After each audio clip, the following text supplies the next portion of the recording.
He wasn't ready to give her up yet. He's like, well, maybe I'll come with. Yep, exactly. Yeah. And that 4-year-old or that 3-year-old wide She's like, yeah, so what are your plans today? He's like, no work today. No work today.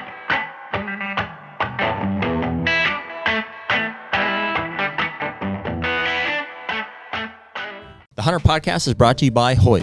What can we say, man? Another year back with Hoyt. We're both shooting RX8s. I'm shooting 70 pounds in the bourbon, which I love bourbon. It's great. And you're shooting 80 pounds in the straight black. Blacked out as always, man. I got the, so I'm shooting the 500 grain Easton Arrow this year.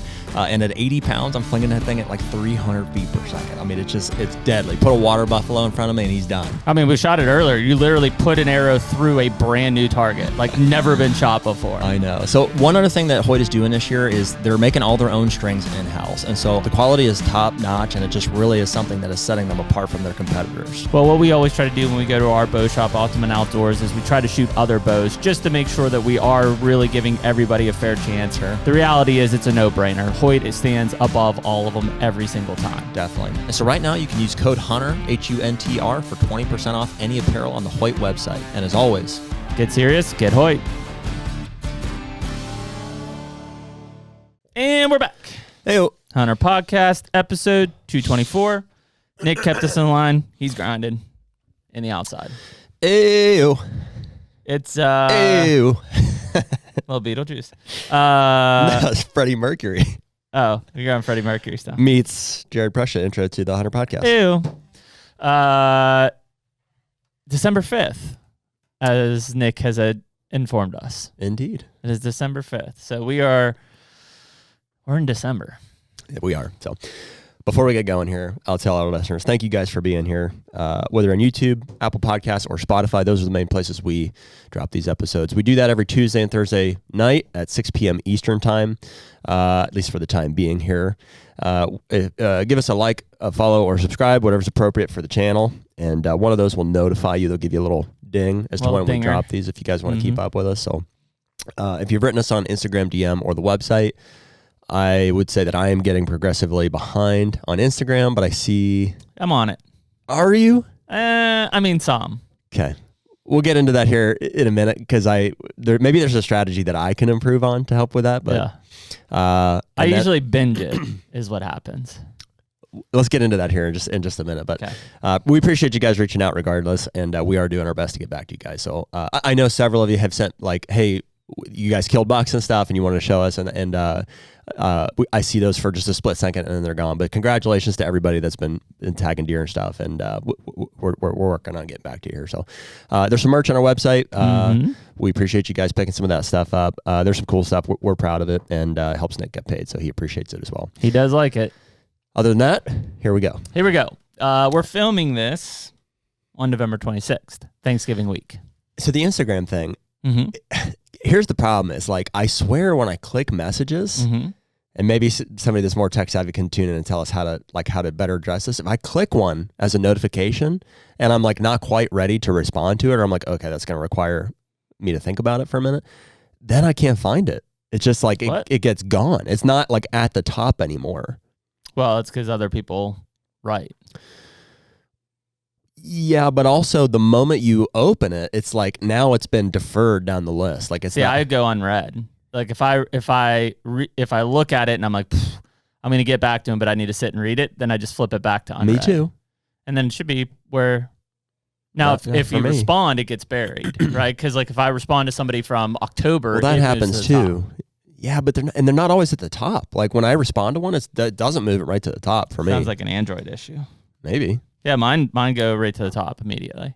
That's what makes it easier for me to binge them. Is I'm just like, I see them all unread and just go down the list.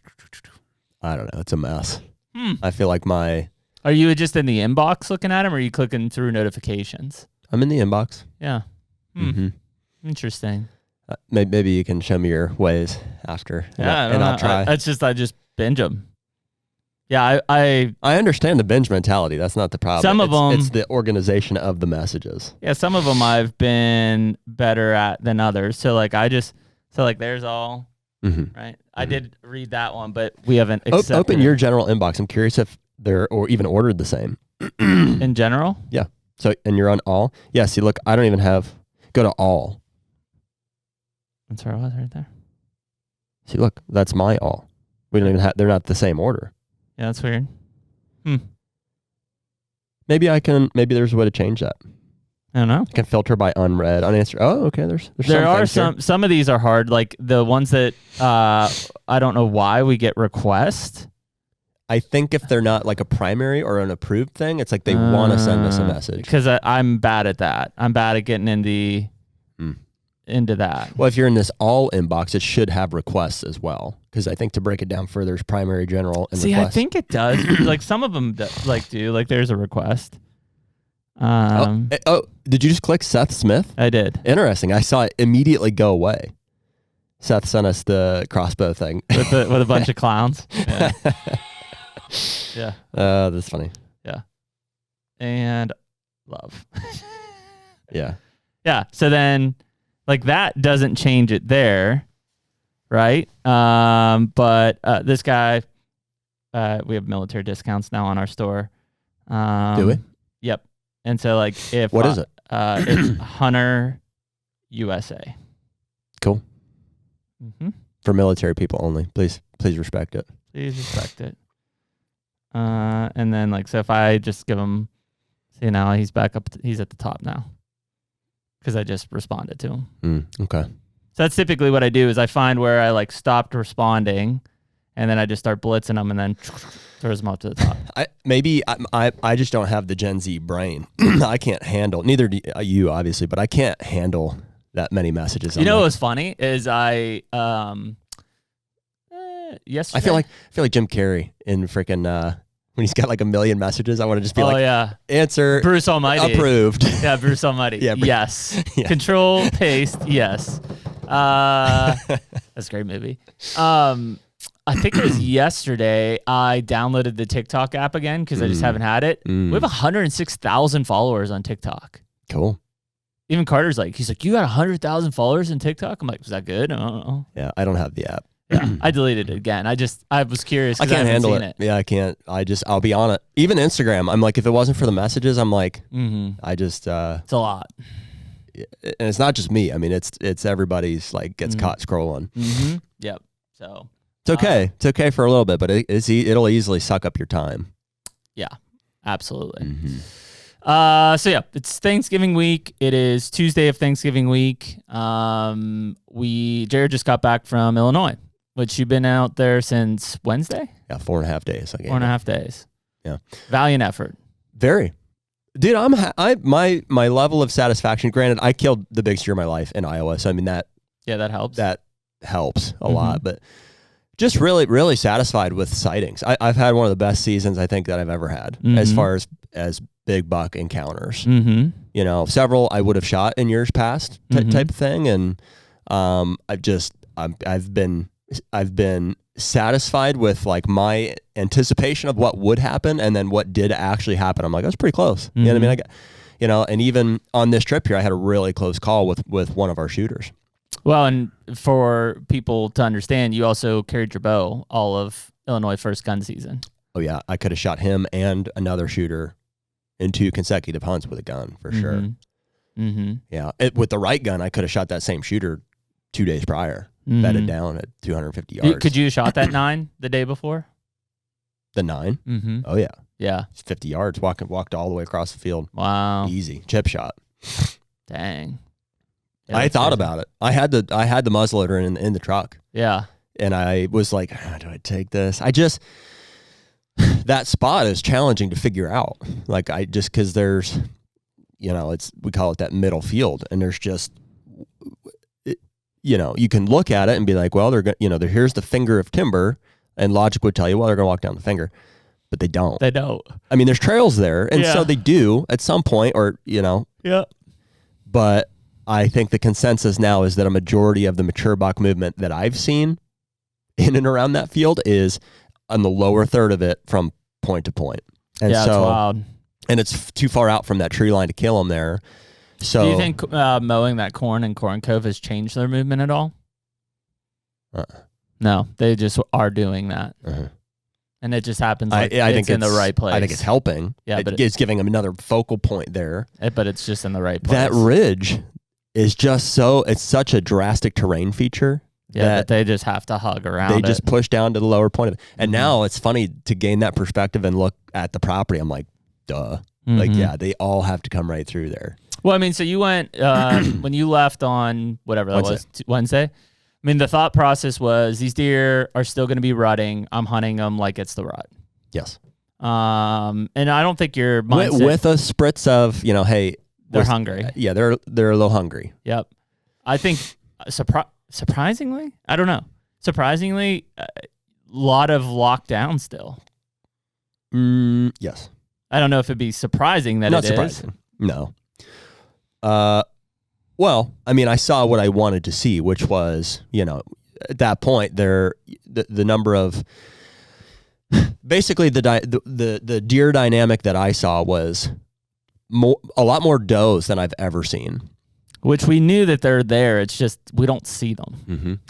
And I think the reason I saw them is they seem to gain some level of comfort after they've been bred that they haven't had since probably the middle of October, end of October. They just get harassed constantly. So once they've been bred, they have like this pregnant glow to them, and they're just the mature does are just like food. Yeah, I'm just gonna go eat and just it's all good. Yeah, and they're not afraid of the bucks anymore. They get mildly harassed by the young bucks who have kind of given up on the rut at this point, but they're just it is what it is. They're gonna trot around the field, and so I saw a lot more does than I had been seeing, and that means that fewer and fewer of them are available to be bred, and you can see the older bucks are getting just frustrated with the fact that there's fewer of them, and they're on their feet, either nudging around the one that they've been with, I don't know, trying to wring out what you got left type of thing. Right.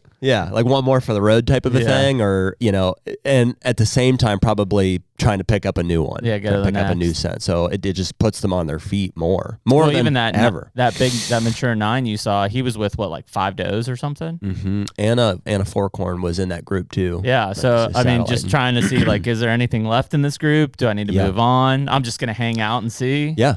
Yeah. I think that's exactly what he was doing. They just, he's been with them at that point, and it just, maybe some of them are clingers a little bit. They're just not quite ready to stage 5 clinger to leave. Mm-hmm. So, yeah. It's interesting because, in those 4.5 days, like you saw quite a bit of, especially, let's even say 3-year-old and up movement, a lot of it actually. Yep. And cruising. Yeah, I saw. Yeah, 3 and 4-year-old bucks cruising. Mm-hmm. Any of that you think associated with pressure? No. Mm-mm. No. Interesting. A big 180 from last year, opening weekend. Well, yeah. I mean, just a lot has changed with our property specifically. There's a lot more cover, and it wasn't as intense or early of a gun season. Intense in the sense that, I mean, they were very much still, that was like a textbook rut, like, I don't know what you call it. I mean, it was like an all-out chase on that. It's like a rut brawl. On that morning. All the bucks. Like there was maybe a few mature doe or estrus does running around that field that morning, and the bucks were it was a feeding frenzy, and then the guns were going off accordingly. They'd run across property lines, and it was just kind of nuts. So that didn't happen this year. But I still heard a fair amount of gun shooting. Yeah. It wasn't as in my face like as it was. I just was in. Yeah. It was wrong place, wrong time. Yeah. Type of. Well, I mean, I killed a buck that day, so I was one of the shots. Sure. Off, but I mean, did you hear any shots from the Northeast property? Couple opening morning, huh? I think I heard at least 2 shots from every neighbor. Yeah. Which, I mean, that's substantial pressure still, I would say.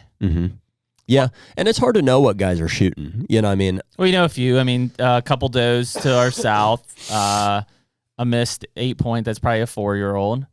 Yeah. Yeah. That was wild and kind of puts things in perspective about how, number 1, easily they get killed, and 2, like when they move. They go past all the sets. I mean, he covered damn near a mile. Yeah. In 5 minutes. Yeah. I thought I was seeing a ghost. It's 5 minutes. Because as soon as he shot, I wrote him, and he said, I missed the big 8. I got a picture of him.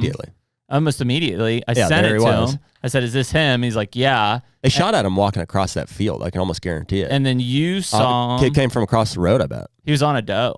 Mm-hmm. And then you saw him 3 minutes later, maybe? Probably a little bit more than that, but yeah. However long it took him to get clear across the farm. Yeah, I mean, he covered, in a matter of 5 to 10 minutes, he covered a mile. Yeah. And not because he was just getting pushed. He's the dumbest 4-year-old for sure. If we were going to give an award for most killable 4-year-old, he's it. He just lives I think he sleeps at night and walks in day. Like, maybe. Sure seems like it. Maybe. We got daylight pictures of him this morning. We should call him Daywalker. Yeah. Luke Daywalker. Yeah, so I mean, it was interesting because I think we talked about it on the podcast, kind of leading up to the week. We're looking at the weather and saying, boy, it's going to be like prime weather. But I mean, I think it was, I want to say 7 days later from a gun season standpoint in terms of date. Seems like it made a pretty big difference being 7 days later from just the behavior of the deer. Yeah, I'm sure. I mean, I don't think you can ever bank on dates as much as you can on specific deer herds and weather. Yeah, weather. You know, there's just nothing. I mean, if there's does and heat, you know what I mean, there's bucks going to be after them. And which anytime in November, you're going to have that. Yeah. But I mean, it does seem like we were talking to the guys in Wisconsin. Wisconsin was the latest it's like ever going to be on the 23rd. And they're like, yeah, it was a slow opening morning. Like guys who usually kill 2 and 3-year-olds weren't killing 2 and 3-year-olds because they were locked down or they weren't moving. It probably does help with that 3 and under age class. Because I didn't see those bucks like cruising as much. No, I think they were getting up and eating. They were satelliting. We saw them satellite some of those. So I saw 2 different 3-year-olds on 3 different occasions. The first one was that tight rack, and he was like fairly over it, I would say. Mm-hmm. He came down out of a bedding area an hour and a half, 2 hours before dark on the first night. Yep. There were some does in that area. Oh yeah, and they were just, I don't know what they were doing. Like it just seemed like they were, you know, not cruising by any means. I mean, it was him, a 2-year-old, and a year and a half old. Mm-hmm. And actually, before that, I saw that other 3-year-old 8. They came down out of the same bedding area. So while I was hanging that stand, that 3-year-old 8, the wider one, wide one, I saw him working, and he seems to move. Well, who knows? He covers ground. He was going somewhere. Yeah. If I had to guess, dude, that day he probably walked right out that point that I'd been seeing him do. Mm-hmm. It's really cool. Like in my mind, I've got all the travel routes like charted. I know where they're all going through that point. They're all going across that CRP. They're all going through that corn cove, you know, and then they're looping up somewhere through the hub and maybe and there it is. Yep. So there's a big like right through there. So anyways, he was doing some kind of cruising at that had been 2:30. And interesting enough, I mean, he seemed like even when you saw him later in the week when he was tearing that tree up, like he seemed like he still was like, I'm rotten. I'm here to find. Yeah, he was. Where some of these other 3-year-olds are like, they're done. So that was what was interesting. That same night I saw him at 2:30. That other 3-year-old came down out with that 1 and 2-year-old maybe an hour later. And he came down and just, you know, he actually bedded again. He went over into that little pocket there and bedded there for a while. At some point, something ran does, or some does got spooked out of the top there. Nothing came down after him, but they came charging down over the hill, and they obviously stirred up the bucks. That 3-year-old just, he stood up and saw it, but the 2-year-old kind of just pushed them off, and the 3-year-old just wasn't. He just kind of let him do it. Yeah, it's like whatever. Wasting energy. He was kind of over it, and then he just hung around that wood like browsing and just being in the bedding area kind of for the rest of the night there. I never saw him cruising the whole trip, and he wasn't with a doe. So I saw him cruising the last trip in that same area. Yeah. He was one that was working that wood edge up and down a lot. Yeah. Yeah. So he seemed kind of over it, but that wider 3-year-old 8 point on 3 different occasions, if I say that was one of them, the first night, the night that I hunted the point, he came down out of it after I passed that 4-year-old. And then the next morning he came back up into it. Yep. And he also was the one that was satelliting that big one that you had an encounter with. Constantly. Like he was there. So he still had a taste of it. Yeah, he was still hoping. Which is really interesting. Yeah, I mean, same age class. Assume it's just hierarchy. Like Maybe. shuffled out. That other 8's probably like, I'm the low man on the totem pole in the 3-year-old group here. Yeah. And then the 4-year-old that I saw, which I think he's the only one we've been seeing. The only 4-year-old? At 8 point? Yeah, I think so. As far as I know. Yeah, he was cruising. Yeah, the whole time. Yeah, daywalker. The whole time looking. And then the 5-year-old that I saw was locked down the first half of the trip. And then I'm assuming that was the doe he was with. You think so? I don't know. I mean that was 72 hours, give or take. I don't know if this is correct or not, but if I had to pick what the dynamic was, I think that was the same doe, and I think she just got up and was like, "Hey, we're done here," and he's like, "I don't." Yeah, she's like, "I'm going to eat." He wasn't ready to give her up yet. He's like, "Well, maybe I'll come with." Yep, exactly. Yeah.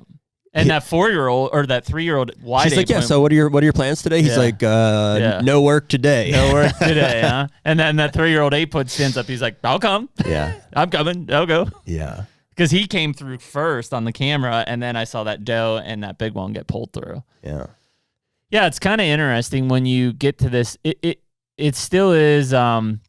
It's definitely better than that like kind of 7th to 12th or 14th time frame where it's like, boy, it could be really slow. Like there usually is something cruising and looking, but there's also these like micro herds where you've got the doe and the herd bull basically, which is whatever the mature buck is, and then you've got some satellite bucks around them, maybe 1, maybe 2, and they're just kind of moving all together and not a lot, not very far. I would assume that wide 3-year-old was probably with that big 11 in the doe when they were locked down, and you saw him earlier. He was just somewhere else around there. I don't know.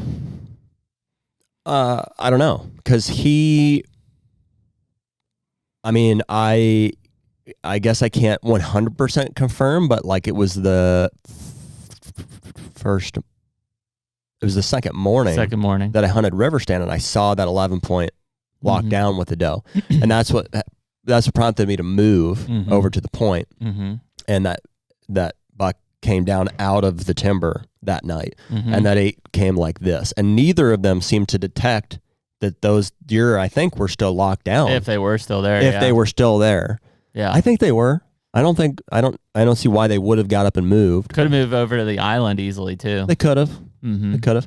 But neither of us deer seemed to detect that, and they certainly weren't. Yeah. They moved. They weren't going to way off from there on that either. So, HUNTR Podcast is brought to you by Deer Grow. Man, we've been using Deer Grow products for a long time. The Plot Start and Plot Boost, more recently Plot Till. Now we've got 3 new liquid fertilizers that have been put in the mix that will cover everything we could want for a food plot program. It's huge, man. The more food plotting we do, it's like, man, the liquids just make sense. Like whether it's herbicides or the Plot Start and Plot Boost, and now the fertilizers getting mixed in. It's like, man, I can combine all of those in certain cases and do less passes for more results. I mean, it's all about efficiency. I mean, like you said, less passes. If you're out there treating your beans with glyphosate in the summertime, you can mix in this fertilizer, do that all at once. You have the boost in there to help some metabolism. It's all about efficiency when we're talking about food plots. And really the big difference on these liquid fertilizers is you're bypassing some of these soil limitations, pH limitations, the soil type. In a lot of cases, we talk about dry fertilizers only being available for 17% of what you put down in the first year.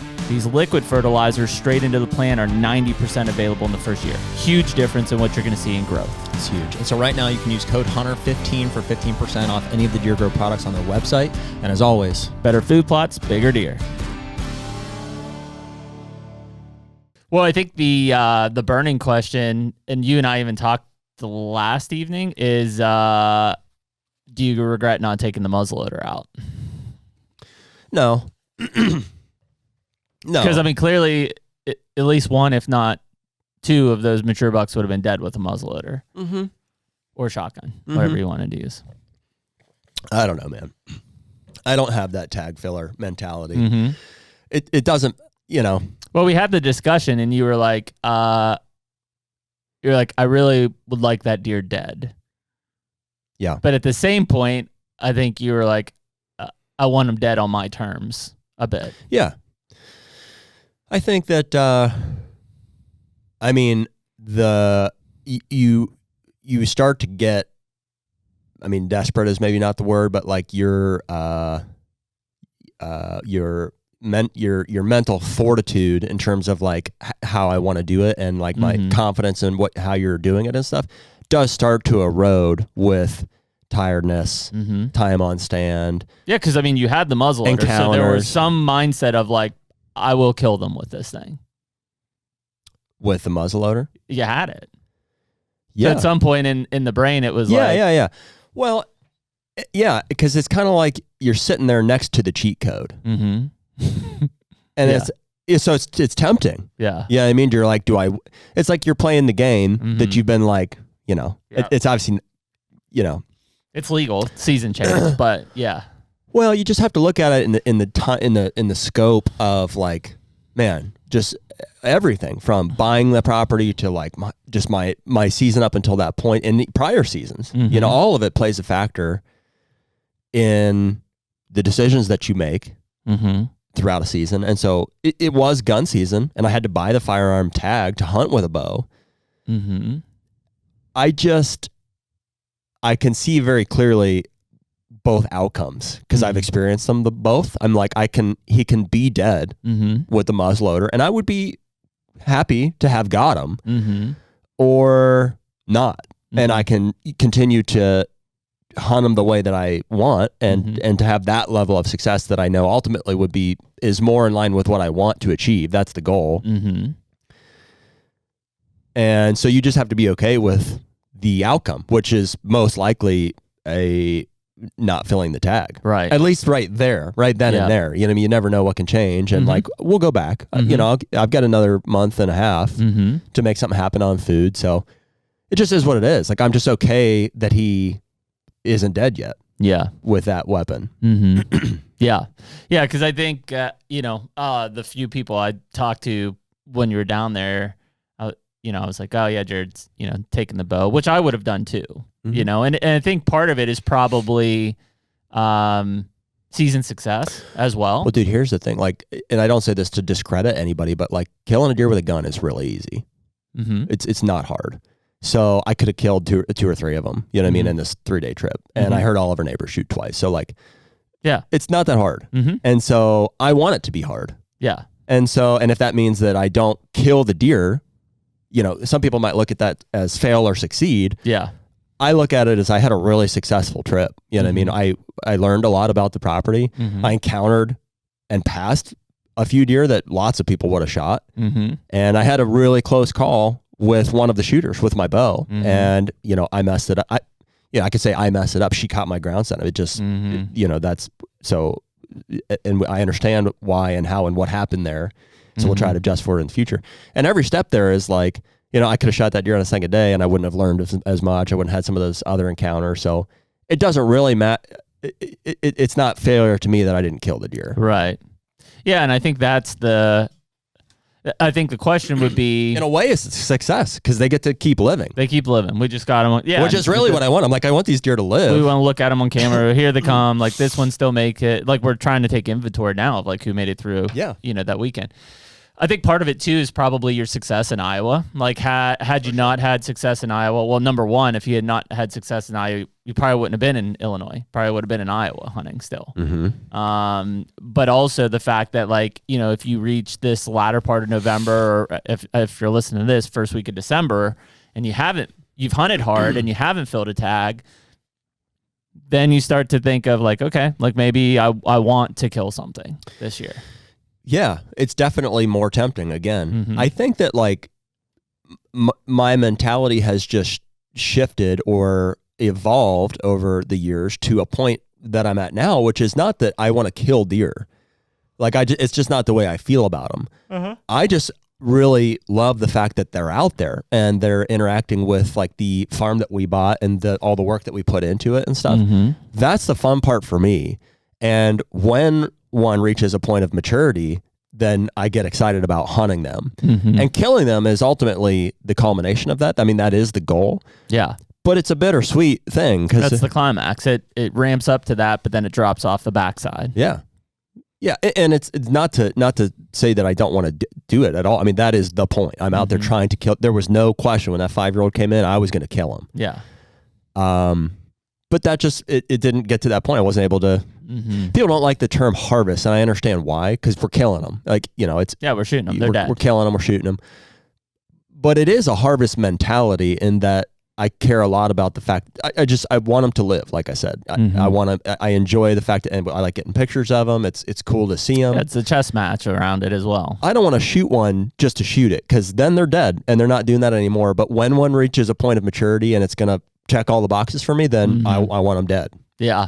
Yeah. I mean, that's the interesting conversation I think to have is around, because I'm sure there's a lot of people. I mean, it's different mentality than growing up. Like growing up, it was like you bow hunted during bow season, you gun hunted during gun season. In Pennsylvania, I flintlock hunted in the late muzzleloader season. Like whatever the season was, I changed my weapon accordingly. And part of that was because as the season progressed, it got harder to kill them, right? Like it was a little bit easier early in the archery season than during the rut of archery season. It was a little harder during the gun season. It was really hard in the late season. That has changed a lot with the way that people manage properties and hunt pressured deer or unpressured deer. I mean, for a lot of people listening to this right now, like they either just went through or they're going through the best time to kill a deer in their opinion, because it's gun season and they're playing pressure, right? That's whether you're on public land or what, you're hunting the pressure side of things. Well, I have a distaste for that too, because and not that it's wrong. I mean, that is what happens during gun season, and deer get pushed around and they're killable because of that.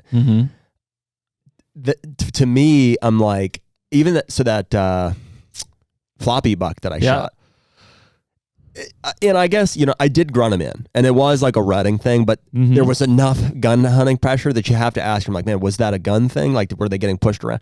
And it's not like it takes away from that deer from me, but I don't want to kill a deer that's running away from other people. Yeah. Like, it's just not what I'm in. I would prefer to kill them on their own terms, doing what they would be doing. And that's, I think, one of the things that I'm just that pressure element that comes with gun season. I'm just not that into it. Yeah. Well, I think that's also the big thing around public land, and I'm kind of seeing it both ways. Like I'm hunting public here in Pennsylvania. And so like I have to play the pressure game. Like most of my spots from like, if it was an unpressured deer herd, I'm like, I could kill them in A, B, and C, but because it's public land and there's, right now we've got bear hunters blowing through the woods. I mean, I had 30 bear hunters on my camera the other day together in a group. Wow. And it's like, they're in a deer within a mile of that place now. They lined up holding hands like it was, hands across America, and just blew through. That's absolutely fine. The thought process though is like, you have to play. I'm not even as much playing what the deer is doing as much as what the human element is doing. And that is what's affecting the deer in order for me to kill it. So, and honestly, because I haven't hunted a ton of public here in the last few years, like I'm having a tough time trying to change my mentality to that, because I'm looking at terrain, I'm looking at sun, and I'm like, okay, this is where the buck will be. Meanwhile, 4 guys just walk through there. And it's like, he's not here. He's not coming back for a while, if he comes back at all. And so, yeah, I think it's one of those things that, I know some people don't have the option of it, but it is a weird distaste for it, because when even guys that are hunting big public land for bow season and they're still trying to avoid pressure, it's like there's an element of you hunting the deer, but there's probably a bigger element of you avoiding the people. And that has been a big change in, I think, hunting mentality for a lot of people. Yeah. and I mean, both can exist, probably. They have to exist, because the pressure thing's not going away. Well, in tandem with each other, even. I mean, like, deer can move out of areas where people have put pressure on and do normal deer stuff in areas that they've found that don't have that pressure. But there's different times in the season, depending on where you're at. Gun season is probably, where you're going to see peak human input in deer movement, You know what I mean? It's the pressure's on. I mean, I think at least here in Southwest PA in the mountains where I'm hunting, bear season's worse than gun season for deer. Yeah. Because all they're doing, and I'm not putting it, I used to be part of a lot of them. I don't have a big desire to bear hunt anymore. All they're doing is it's 15 to 30 man drives. They're just driving out mountainside to mountainside to mountainside to mountainside. The entire mountain on public land gets driven out during bear season. Mm-hmm. And I think whereas in deer gun season, most people are still hunting or on stand hunting. Like they're hunting, you know, the way that they think deer are going to move versus they're moving bears. Mm-hmm. To create the hunt. Well, again, it's just like, you know, my choice not to take the gun is like, you know, drives are a highly effective method. Like if you're going to Killed go a pile of deer on deer drives. Yeah. I mean, that's how I spent my entire childhood and teens and 20s probably. Yeah. And so just like, you know, the gun, it's a legal form of take. And you know, it's a lot of people hate them though, especially like I was surprised, like the Iowa guys and stuff, they freaking hate deer drives. Oh, well, really? Yeah. Well, yeah. I mean, guys, it's just the difference of preference and of opinion. You know, I mean, if you're kind of on, I would say on my side, our side of the of how you feel about it, you know, it's just our preference is to hunt deer on natural movement pattern. I would rather try to beat them at their own game. Mm-hmm. And on the other side of it is, you know, maybe it's just not as much about that, or maybe that's not a factor. And you're like, it's tradition and this is what we do. And I want to kill them. And so that's there. You can't argue. Well, you could argue, but like, you know, a gun to drive deer with a gun is a highly effective method. Highly effective.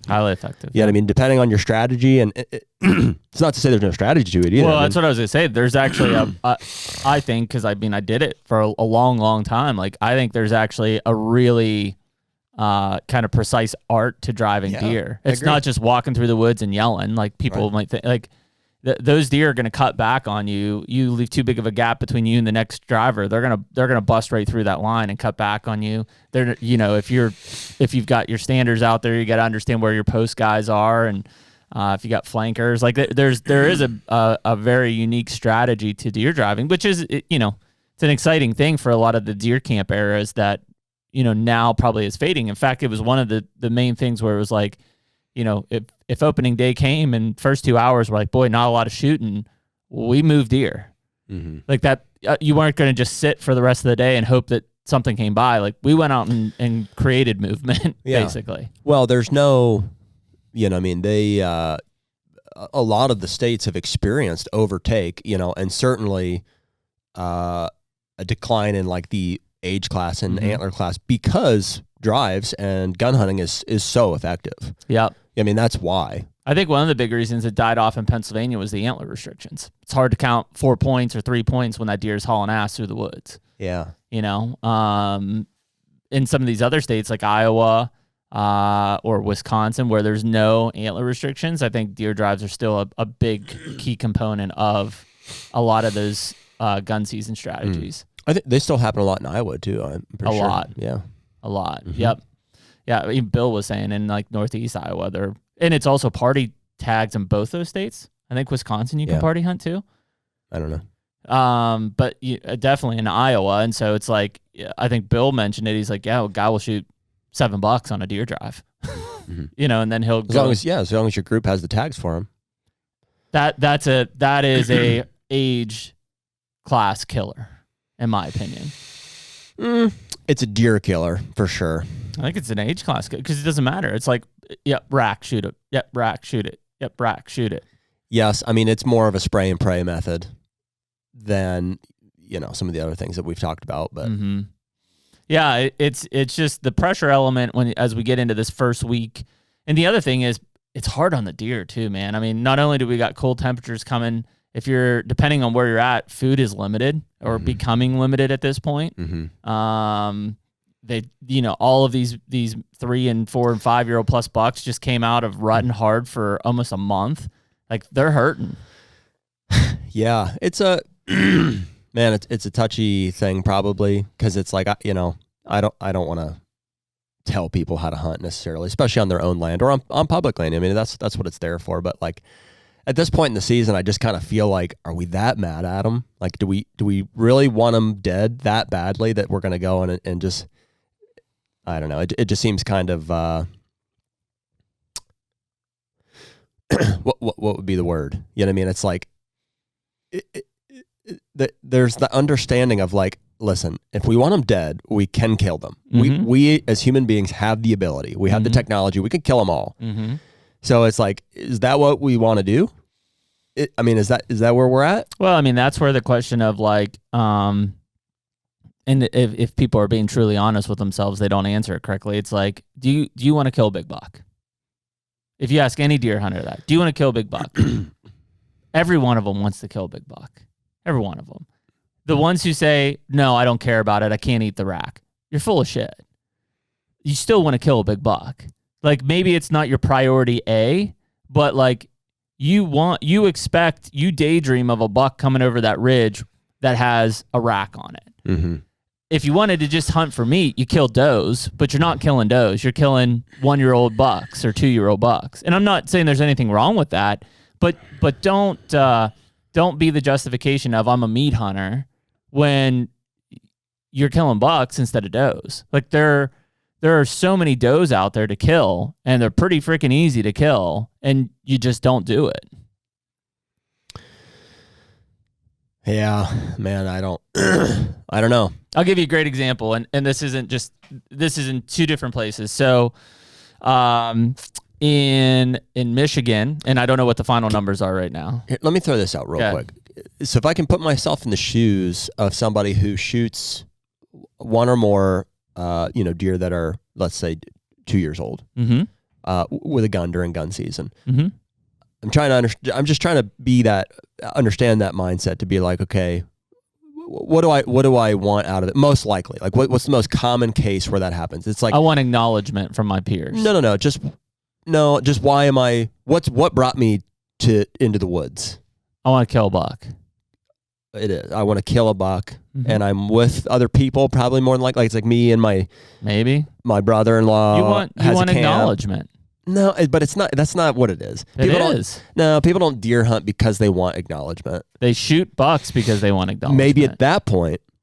Yeah. But prior to that, what brought me to the woods, like during gun season? Most likely, we're generalizing here. I think it's a personal success aspect of things. Like, you want to go out to the woods.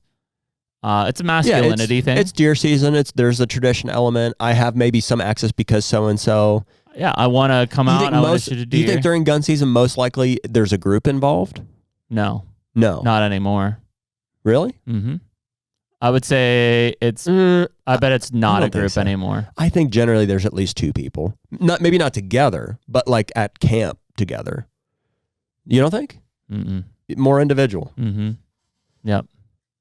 Okay. Yep. Yeah, I think it's just guys going out and hunting. It's opening day gun season. I'm just going to go out and hunt. Okay. Now, maybe, and I say that, maybe clarify that I think it could be family units. Like, if Harlan and I go out and hunt, I count that as like, it's my family unit. I would love feedback from like our listeners too. Just I'm sure. I'm not looking down on those people at all. I definitely don't think it's the deer camp interested to aspect. understand what people's mindset as to why they take to the woods if for reasons other than we do. Well, I think a lot of it's tradition. I mean, I find myself trying to throw back nostalgic to like to have those deer camps again. Like I mean, dude, I'm not kidding. When we would go up we'd go up Friday after Thanksgiving, we'd hunt all weekend. We'd leave Tuesday, so we'd basically hunt a day and a half of deer season and would leave. When I left deer camp on Tuesday, I look forward to coming back the next year immediately. But it was never, that was very camaraderie based. Sure, there was an aspect of like, I wanted to kill a buck, but it was because in a weird way, like you become a man, like you're part of the group type of thing. Yeah, for sure. I can relate. I do think that the camaraderie aspect is a very recent intention that guys like us have made. I don't think it wasn't the reason that those deer camps existed. It's what happened. Maybe. It was just what happened. I mean, hell, dude, half of those guys went up to the northern tier of Pennsylvania and just got drunk. They maybe even never made it to the woods. Mm-hmm. Yes, but they weren't like, yeah, well, I don't know. We're really making if we go some way generalizations back, here. If we go way back, it for sure was a meat thing. No doubt in my mind. How far back? I don't know, probably 70s, maybe even 80s. Okay. You know, not that far back, possibly even into the 90s a little bit. The HUNTR Podcast is brought to you by Lone Wolf Custom Gear. Man, Jared, we are tree stand fanatics, and I think the one thing that we have learned over all these years is to kill big bucks, we got to be mobile. We've been hunting out of lone wolves for many years, the original lone wolf, and then obviously with the custom gear stuff, we're using the 0.5 and the 0.75. Yeah. And the one thing that we talked about is like, what if there were no cables? Here we are. I really just don't know how you can beat it, frankly. But, you know, a lot of that came, too, from a relationship that we've built with the DeQuistos. We've had both Cody and Andre on the podcast a few times. The passion for hunting, the outlook on the sport and stuff, I think is eye to eye with how we look at it. Everything that has gone into building this brand and to building these tree stands is something that we want to be a part of. This is the 40th anniversary of these guys creating tree stands that have been critical to how we hunt whitetail deer today. If you look over the past, you'll see Andre's designs being implemented across so many stands over the years. Such a cool thing, but really has changed the way that we all hunt whitetail deer from above now. Right now, you can use code HUNTR, HUNTR, to get 7% off anything on the entire website. Be the lone wolf. When was the very first? When did people start bow hunting?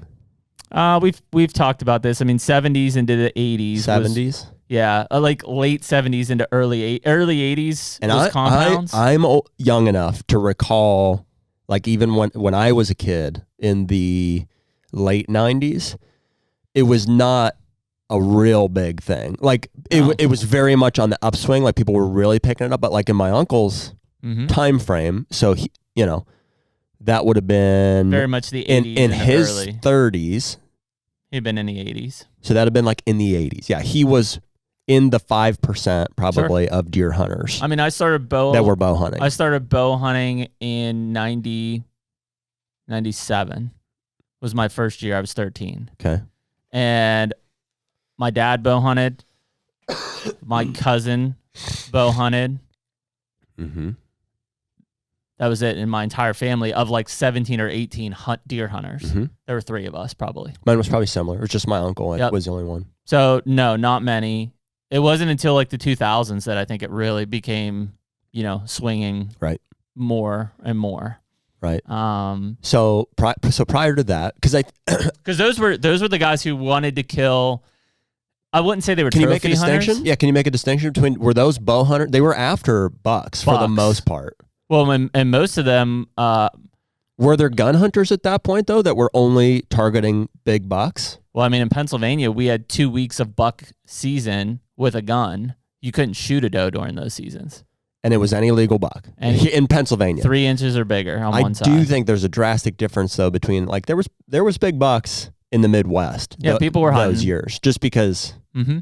Yeah, I think some of your bow hunters were killing. I mean, look at the old Drury videos in the late 80s, early 90s. They were killing 130 to 140 inch bucks in Illinois and stuff. Yeah, they were. And I mean, that I would assume at that point they were big buck killers. Consistent. They were. People were killing giants. Like giants fell, but not consistently to people. I mean, look at the Wenzels in Iowa. Like they were killing giants on a fairly consistent basis. Mm-hmm. But I mean, that's 2 guys from Pennsylvania who moved to Iowa, and there wasn't, you know, there's a few others, the Miles Kellers of the world. And it'd be interesting to go back at that time and do like you're talking about like the 1% of the 1% at that point. Well, and so the question that I'm trying to answer is like, is it because they weren't there or because it was so unattainable? Like it was just, they were so, we didn't have trail cameras, right? Basically we didn't know what was there. You had to either like live there and have sightings or. I think the Midwest was probably different than like the Northeast or even up into Wisconsin and stuff. Like I think big bucks existed. Like Pennsylvania, I don't think many big bucks existed. I'd agree. 96% of the bucks we killed were 1.5 years old. Yeah. I mean, so the 4% that weren't, you know, it wasn't that, it wasn't just like we didn't pass them. I think they just weren't there. Like even growing up, like I remember seeing a 2 or 3 year old 8-point and I'm like, giant. Yeah. Right. That was the mindset. It was my dad. I was 9 years old. First time I sat with my dad on opening day of gun season, he killed a 15-inch wide 2-year-old 8-point. And it was like the talk of the camp for years. Yeah. Because it was like we didn't kill deer like that. Yeah. I mean, it was the biggest deer that we'd killed in camp for 20 years. Yeah. Right. So I just don't think in some cases they were there. But on that same point, I don't think that like my family wasn't hunting for meat in the 90s. They were hunting as part of a traditional camp. It was deer camp. Like you went, you were a guy. Just what you, it's just what you did. Yeah, it's like just what you did. You could relate it even to just like we have an annual camping trip, or we have like it's just the thing that we do. All the guys get together. We do this. The goal is we're all buck hunting. We have. But there were antlered tags. There were 15 of us, and I think the most we ever killed was 3 bucks on an opening day standpoint. So it wasn't like there were 15 of us and we killed 10 bucks. Like we killed 3. Right. You know, one of those being a spike, one being a 6-point, one being an 8-point. Paints a level of attainability. That's why the benchmark was what it was we're just trying to hunt legal bucks or a buck at that point. Yeah, I mean, no antler restriction. I'd never passed a buck until antler restrictions. I mean, you know, purposely at least. Like, I mean, I was trying to get shots, whether I was bow hunting or gun hunting. Like, I never passed a buck until whatever that was, 2000 or 2001 was when antler point restrictions came in. So you shot quite a few bucks that would not be considered legal today, right? Fork horns and... No, not a lot. No, I killed one.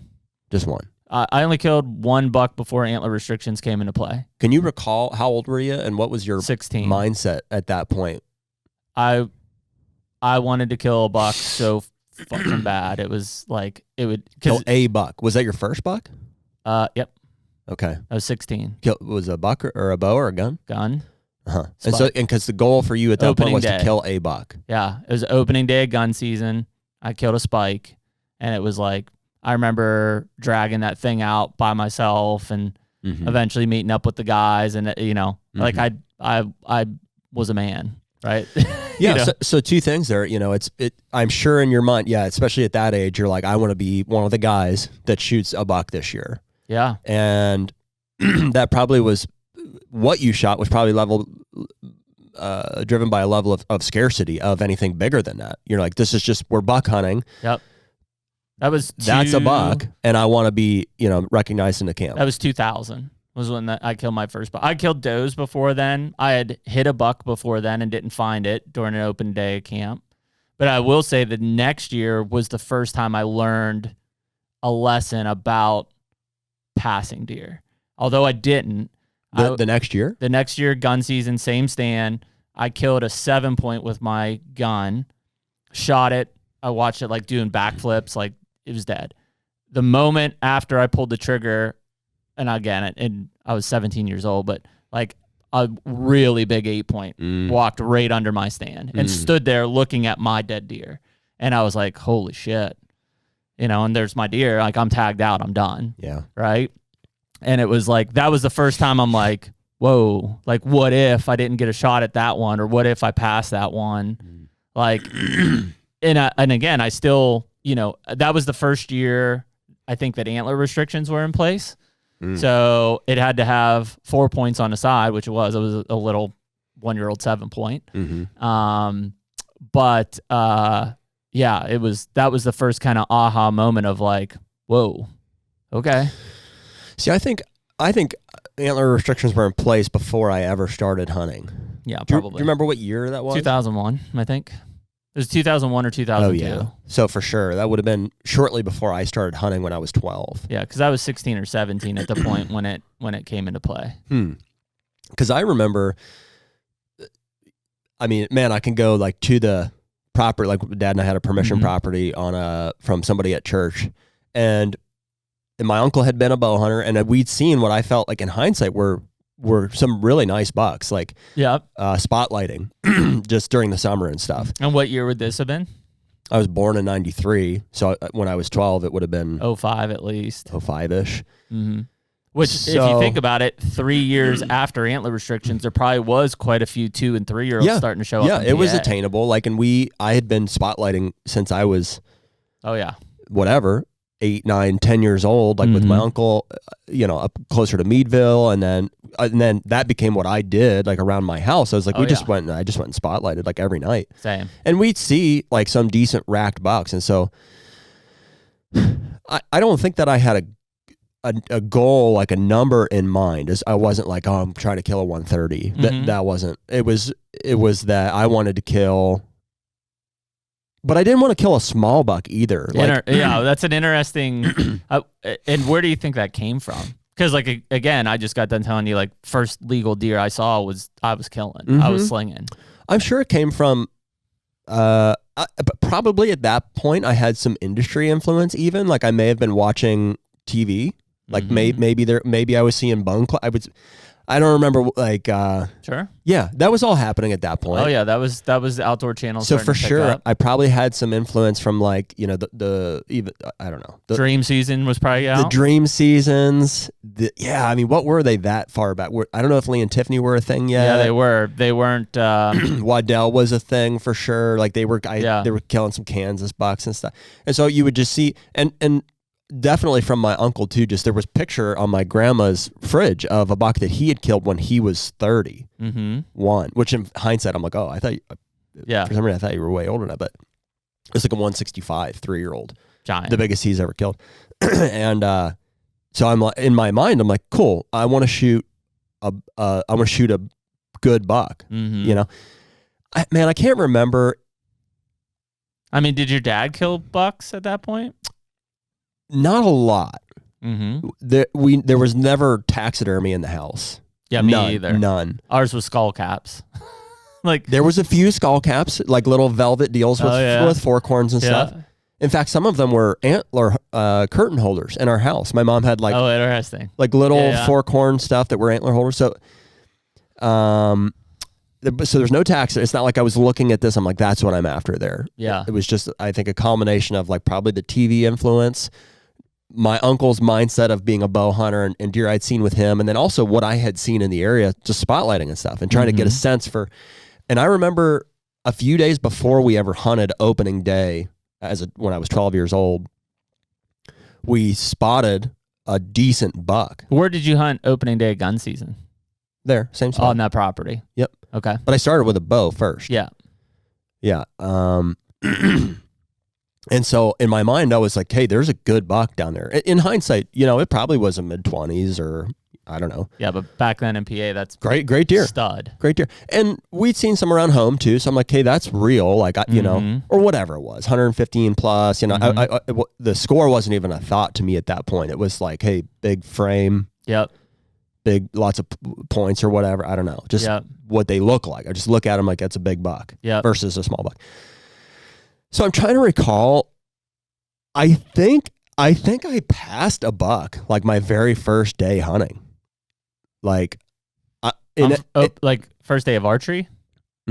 Wow. The very first morning ever, and it was weird in hindsight because I feel like I remember them like almost doing rut stuff, which probably almost for sure was not happening, but like it was my first like in the field close up encounter with a buck.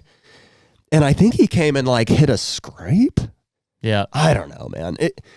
I could take it to the tree. It was like in this little apple orchard. I've said it before about all the deer just blowing like crazy walking in there. And I had no perception of that. I'm just like, a lot of deer here. A lot of deer here.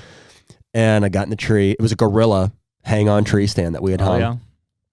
And I think the statute of limitations has passed, but I was by myself. Like there was no dad's stand was over here and mine was there. He's like, okay, you know where your stand's at. So I went to it. Which I think was different in archery because I was the same way. Like my dad was there and I was here type of thing. Yeah. Gun season was different, but. Yeah. Yep. So no, this was just bow hunting and I had my it was a PSE something or other. Had my Cobra strap on release.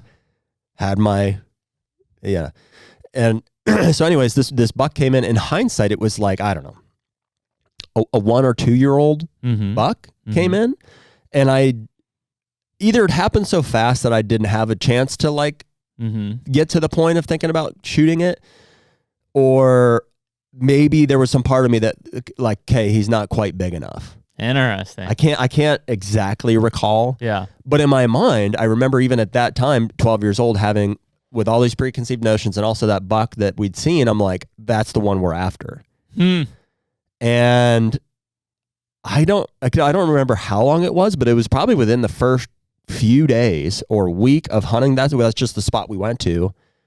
And it was like it felt like forever. I'd sit in that tree. And then I think we'd get down for lunch, and then we'd go back and we hunt again at night. And I'm like, boy, we just sit forever and not see anything. I would sit whole nights and not see deer, you know?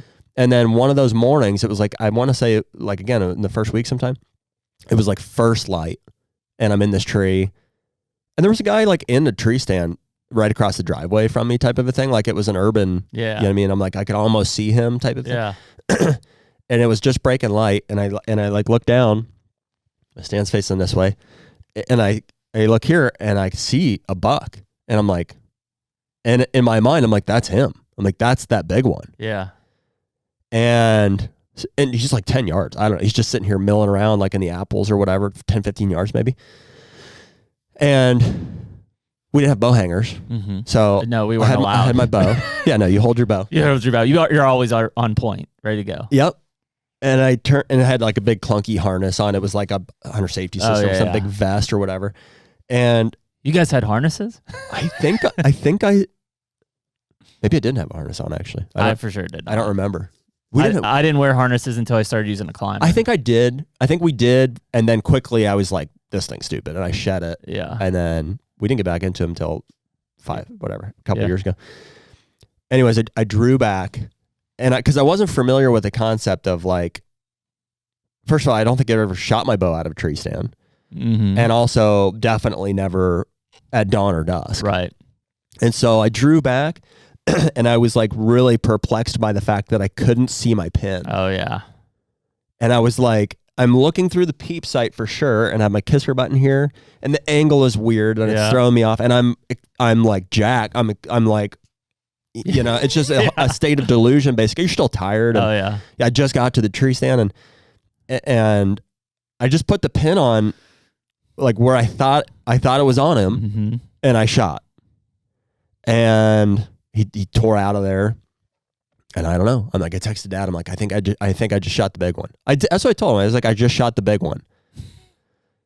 And he said something like, okay, just, you know, wait for me or whatever. And we might have waited until maybe it was like an hour or two later. He's like, okay. And he came across and met me. And I don't know what my thought was. It was just like, I don't know. I shot him. I shot him. There was no thought of like, I guess I saw about where he went for like 10 yards. I definitely had no thought about like, where is the arrow? What was his thing? It was just, I shot him. I shot him. I saw him and I shot him, and it was dark. I was confident, but not sure. Probably shooting the old whisker biscuit. No. Really? No. Man, Tim and Jason took care of me from the get-go. I'm sure I had like I probably had a QAD or something on there. I went to old J Peak at that point. Yeah. Remember J Peak? Yes. Yeah. No, I had a good setup for it was a good bow, you know. I do remember I had a tube on the peep sight. Oh yeah. I didn't even have a peep sight, so it was a little after in hindsight. So what happened there was and my dad wasn't like a pro blood trailer or anything. He was like, he had hunted as a kid and stuff, and even like he had a bow and like, but he just wasn't like a bow hunter. Yeah. We would go, there was like gun season. I can remember like 9, 10, 11-year-old, they would go gun hunting. And I remember wanting to go. Yeah. And they would kill bucks, like 2-year-olds or whatever. 1 or 2 of the 3 or 4 of them. It was like him, Dale, Poppy, Uncle Jim. And so our experience on like, hey, how do we recover the thing was low, but he knew what to do-ish. So I remember we went to the spot and we're like, hey, we're going to start looking for blood. And I remember finding the arrow and there being just very little splatter, just a few splatters of blood. So you hit it. I'm like, okay, well, yeah, we got blood. We got blood. We get bleeder. We got a bleeder. And when I say splatters, like the arrow had blood splattered on it, not like coated. Nothing really. Like in hindsight, like maybe nicked it somewhere. I mean, obviously nicked it because there was But nothing. I mean, it carried the arrow for a while, right? What do you mean? Did you find the arrow like at point of not at point of shot or no point of shot? Oh, okay. Yeah, it was right there. It was just like laying there on the ground. Okay. Or maybe it was buried. And so we're like, kid, doesn't look great. I think I remember him saying out of the gate, but like there's a little bit of blood here, so let's see what we can find. And so we blood trailed it and would find a little splatter of blood, and I remember it started raining. And I remember like getting bored with it pretty quick. Being like, I don't think we're going to get it. Yep. I don't think I had a concept of like he's going to live or die as much as like we're not going to get it. We're not going to find We're not going to get it. Just because the blood was so sparse and like Dad was dropping tissue on everyone and it started raining and stuff. And I was like, it's not going to happen. So that was it. I mean, it was kind of like, and then it faded at that. Who knows if that buck, Sure. I'm sure it didn't. I'm sure that arrow didn't kill it. But we weren't running Probably cameras. car killed it. Yeah, who knows? But I think why we started talking about that was like I had some concept of like I didn't want to shoot a small buck, even as a 12-year-old. Yeah, that's surprising. To fast track it, like on the progression, the first buck that I shot a doe on that property later on with a gun. We were buck hunting, but the doe was standing there, and I hadn't killed a deer yet, so I shot it. Yep. And that was cool. That was my first deer. I'll show you a picture of that. Obviously. As we're going. And actually, it's fairly early up here because my dad just sent this to me. You'll like this. So fast track it from there. The first buck that I shot wasn't until, here you go. Oh, yeah. I'll show that to our listeners here too. Little snow action. So because it was concurrent buck doe seasons by that time in Pennsylvania. I guess so. Because I grew up, most of mine was when we had the 3-day doe season after buck season. It went literally in this order then.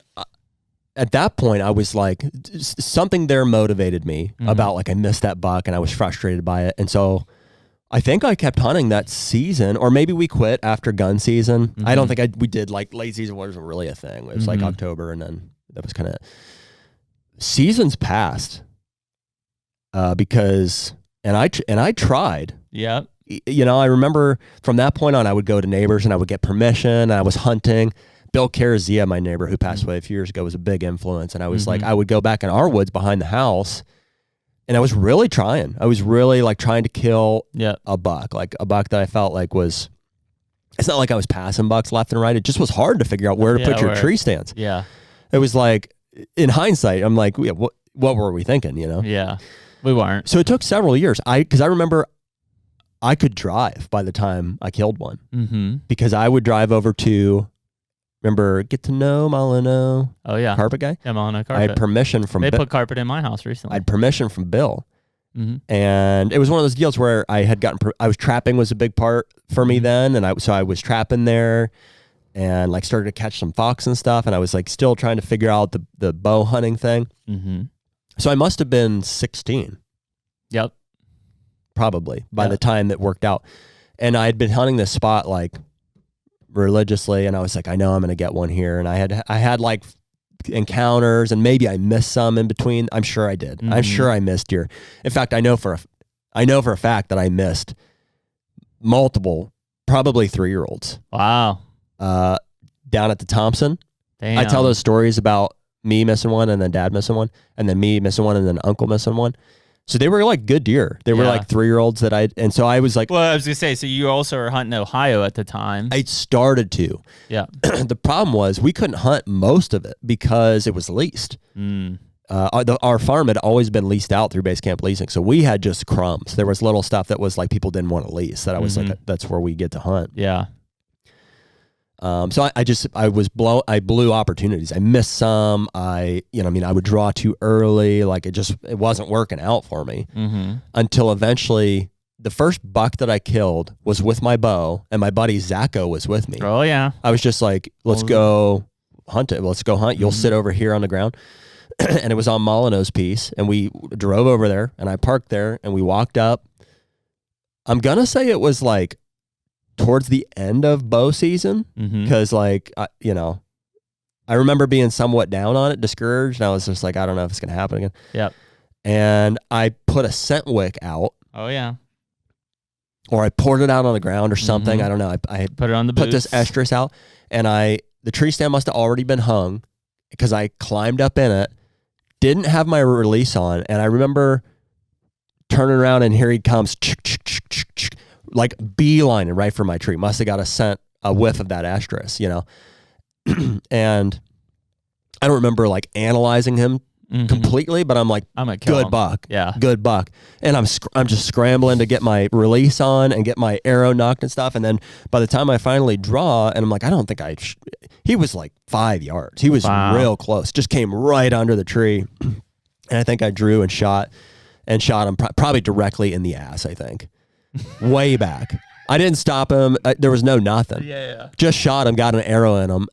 And I remember, because my thought was like, you know, first of all, holy shit, but also like, do I need to get down and like that? Do I need to get down and go put another arrow in him? Like, he would walked off, and like, so it was a terrible shot. I got down, Zach and I talked. I'm like, here, he just came up right like this. I was going to stand for 5 minutes, 3 minutes, who knows? And I remember I probably called my dad, but I remember talking to Bill. No, you know what? I blood trailed it for a little bit. I think shortly after, like no. You know what? I backed out and I called Bill Carzia because he was like, you know what I mean? He knew what he was doing. He killed a buck every year. And he was my next door neighbor. So I called Bill, and he's like, well, I'll come help you, you know, and we kind of talked through what happened and stuff. And we went and started blood trailing it together. I think it might've just been he and I think it was. Maybe Zacho was with us. I can't remember, but I remember Bill, and we blood trailed it through this autumn olive thicket. I was hunting the downwind side of it, and we blood trailed it. And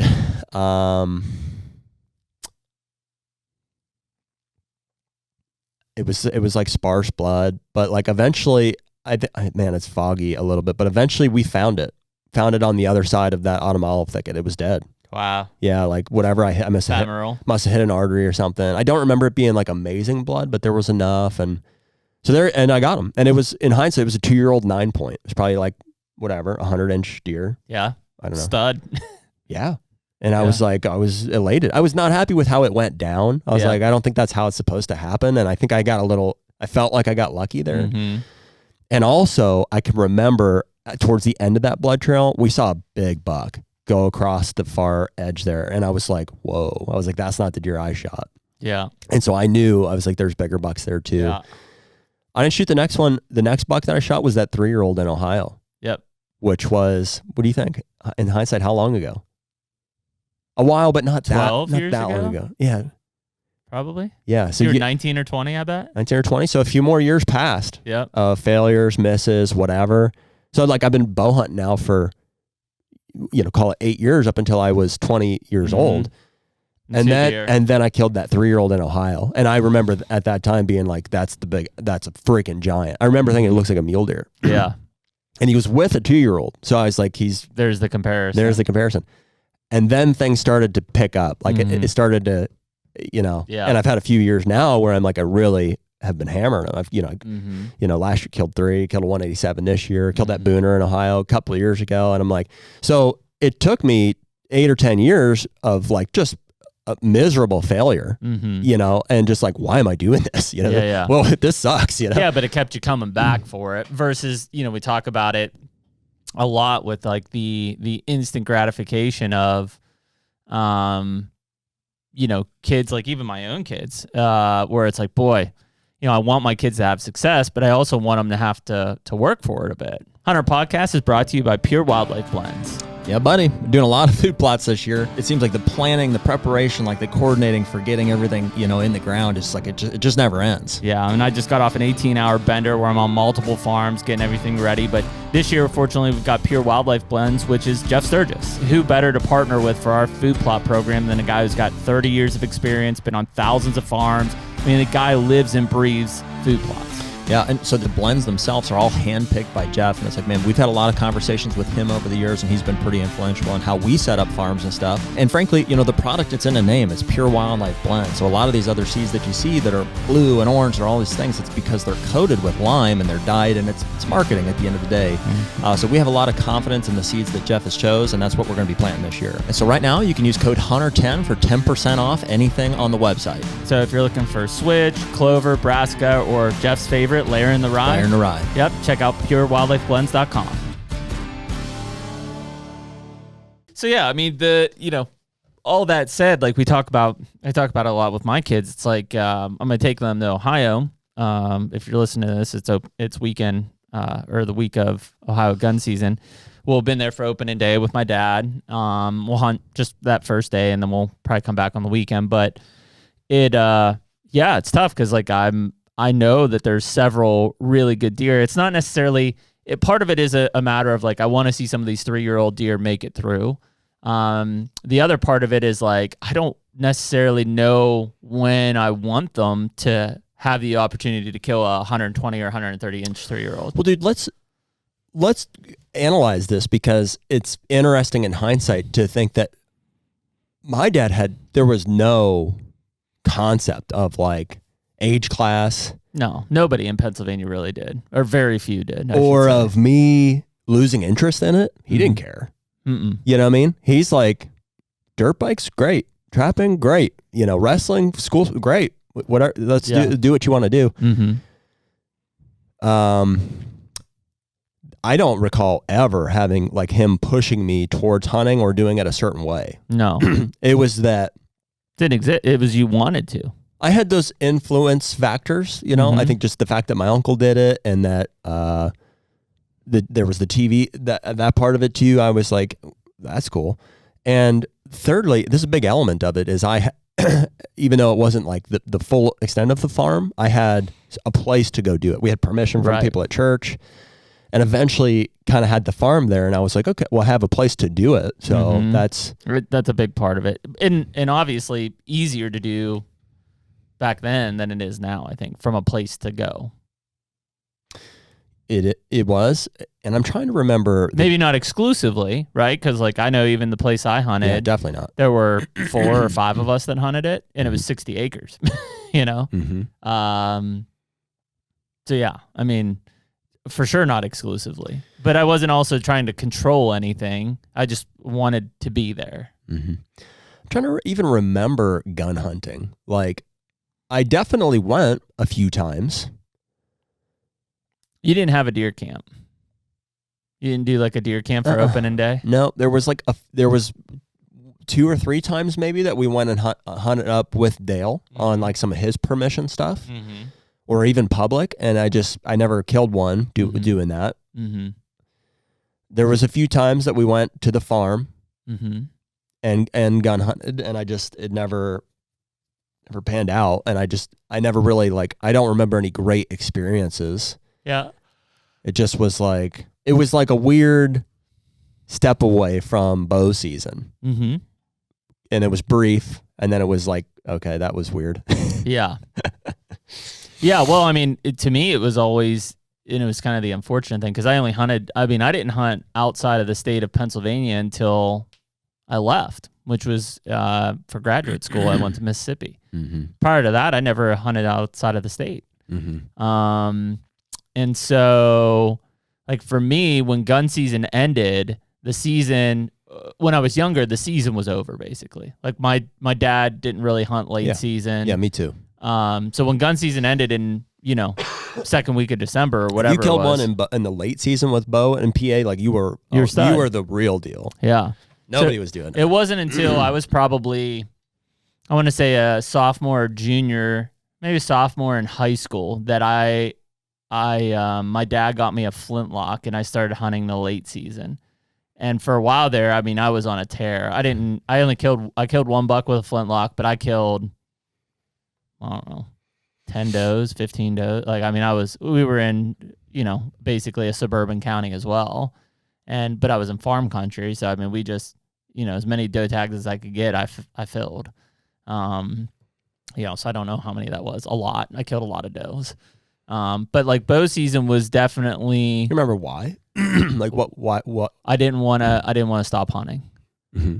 That was it. Were you after doe specifically, or just whatever you could see? Whatever I could kill. Mm-hmm. Yep. So if I had a buck tag, I was trying to kill a buck, but if a doe came through, I was killing her. Uh-huh. Yeah. So I was very tag mentality at that point, I would say. Like I wasn't passing bucks unless they didn't meet the antler restrictions. You were on the far side. Not like you were worried about not filling a tag. You're just like, I'm going to fill as many as I can. I'm an opportunist. Yeah. Whatever came through, if I had a tag, I was killing it. Mm-hmm. And I did. I murdered a lot of deer for several years there. Mm. But the reason I did it is because I didn't want the season to end.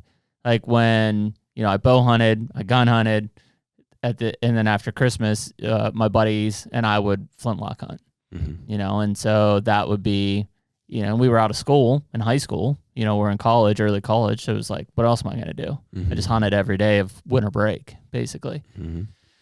So yeah, it was weird because I remember seeing really good bucks in bow season when I hunted. I mean, I probably have told the story before. Like I can remember sitting in my dad built like a 6 foot tall lean-to ladder stand out of 2x4s and stuff. And I had a little 5-gallon bucket on it that I sat in this little corner of woods.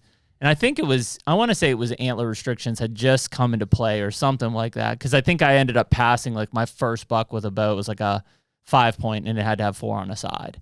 And I was like, holy shit, like I can't believe I just passed a deer. But it was the last day of the season, and I remember like that was weird. Yeah, it was weird. It was last day of the season, and I remember like I don't know, it was probably 10 o'clock, 9:30, 10 o'clock, and my dad was like, I knew when he was done, he was gonna kind of put a drive on through the woods to me. Mm-hmm. I remember sitting there, and there's an old cattle field behind me where I hunted. I remember looking back, and I saw like a couple does come out, a couple more does, and then this again in my 14, 15-year-old brain, like a freaking mega giant. And I remember it being like maybe the only non-typical I've ever seen in the state of Pennsylvania. I just remember like looking at it and I'm like, is that branches? And it was just like stickers and points and just gnarly looking. And he was a giant. And I remember 2 of the does came in and cut like 3 yards from my stand, just right under me. And he stood there looking like, which ones am I going after? And he ended up going after the ones in the field. And I remember just shaking like uncontrollably. Like that was the biggest buck I've ever seen in my life. Coincidentally, my dad was already on the other side of the woods getting ready to come through. That deer walked by him and he was like, holy fuck, did you see that thing? Like it was an absolute monster. And it was one of those deer that like, I don't know if anybody ever killed, never heard about it again. But I had several, just because of the area we hunted, I had several of those encounters. I remember seeing a mainframe 12 one year that was just a giant. I was watching an 8-point and I'm rattling at him and I'm like he's looking, but he's not committing. And I'm like, what the hell? Like, why wouldn't he, I'm rattling. Like, why wouldn't he come? I didn't know what I was doing. Mm-hmm. And I remember hearing something looking behind me and there's just this massive, like typical 12, like at 30 yards behind me, just like staring up at me in the tree. Yep. And I was like, holy shit, and he walked in, like I never got a shot, but like I had big buck encounters for sure. But it wasn't until probably sometime like maybe my junior or senior year of high school that I don't think I was passing bucks. I don't think I was passing bucks, but I was aware because I had tripped on like some 3, maybe even 4-year-old bucks while hunting. Like I'd seen them while I was bow hunting or I'd seen them while I was flintlock hunting. And so I knew they exist. In fact, I think my junior year, I killed one with a gun, but he was broke off. He only had it was like a big half rack 4, and that's what I saw. And I mean, it would have been probably a 125 or 130 inch deer. And I didn't know he was broke off on that side. But that at that point I was like, okay, like there are bigger deer. And that was 02, 03, 04 time frame, something like that. And then I killed my biggest buck with my bow in Pennsylvania up until that point in 06. I killed like a 2-year-old 8-point with my bow and on the first week of bow season or something. Mm-hmm. And that was the first year I got mounted. Mm-hmm. A little whatever 15-inch spread 8-point. but yeah, it was weird just how that evolved. And like to that point, you know, like my dad never pushed me to hunt. He was just like, I'm going. And like, if you want to come, like, cool, go. But because I couldn't until I was 12, right? Like for 3 years, I went to deer camp or I waited at my grandma's for him to come back from hunting and like, what'd you see? What'd you get? Like, it was almost that because it was so far out of reach that I wanted it more. Yeah. Well, it was just the thing that the men did, you know, and you're like, as a young boy, you're like, you aspire to be like your dad and your uncle and like your, you know, male role models, I guess. You're like, that's, yeah, I don't think the kids today, like, will get to experience that anymore at all. Like with the youth seasons, it's like that element is gone completely. It's like, when you're ready, we'll go, you know? Yeah, no, I don't think so. I mean, honestly, what that did somewhere around my 14th or 15th birthday, I would say, that's really what turned my woodsmanship on. Because I remember as like a 16 or 17-year-old, I was directing the drives because I knew the woods. I knew the woods at our deer camp better than anybody else. So just because I was in there all the time, I small game hunted it. I archery hunted it. I mean, I was there all the time. It was like, hey, you guys are sitting here. We're doing this. Us three are going up here. We're pushing this down. Like, I knew it. I knew how the deer traveled. I knew what they were going to do. I knew where they wanted to go. And so it was weird as like, you know, a 17, 18, 19-year-old kid telling 40 and 50-year-olds what to do, but it was because I'd spent so much. I never left the woods. Yeah. I do think there's something about that build-up period to where you can't go, that it just like,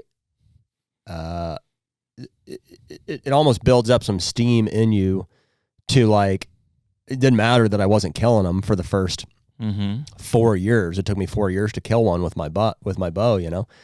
That I was just, it didn't matter because I had spent 4 years hyping it up, getting to the point where I'm like, I'm going to get to do this. And then, so I had that steam to go off of, and it took me all the way till I killed that. I don't, you know, and it wasn't like, I didn't think about it probably at all the same way that I do now. I had no understanding of like, of what the deer were doing at a certain time or, you know, why things were working the way they were working. It was just that like, it was just that I knew what the goal was, and I knew that I had to be out there to do it, and I was just like picking up the very basics. We probably killed our first bucks with bows, if not the same year, like a year apart. Yeah. Because I didn't kill my first buck with a bow until the fall of 2005. I was a junior in college. I'm guessing that I must have been 16 because all I know is I could drive, and it was early on, and so I must have been 16. So if I was 93, I was 21.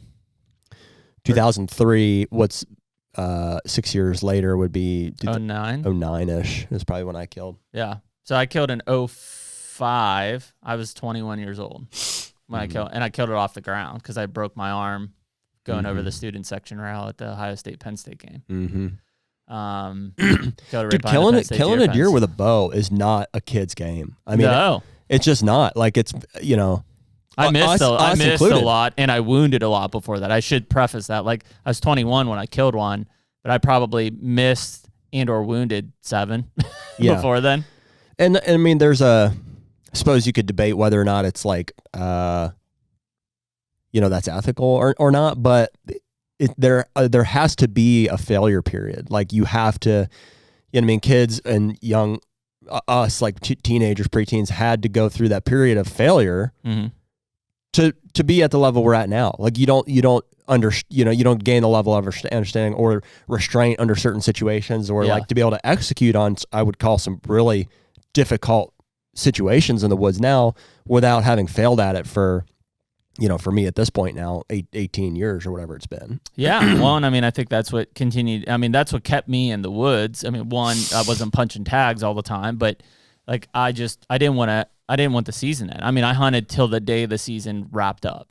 And it's funny because, like, you know, I know people get on our case when we get on our high horse about like crossbows and stuff, but like, I didn't know anybody that shot a crossbow in the 90s or most of the 2000s. They weren't legal. You had to have a medical excuse. But even like, guys didn't want to.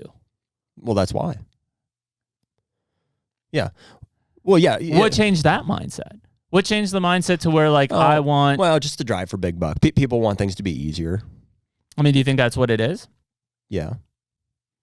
Yeah, people want to put less effort in and get more result is why. Yeah, but I think a lot of those guys aren't out there killing big bucks. I think maybe it's more time in the woods, which frankly I understand, because like I just said, I didn't want to ever not be in the woods. I never wanted my season to end. Sure.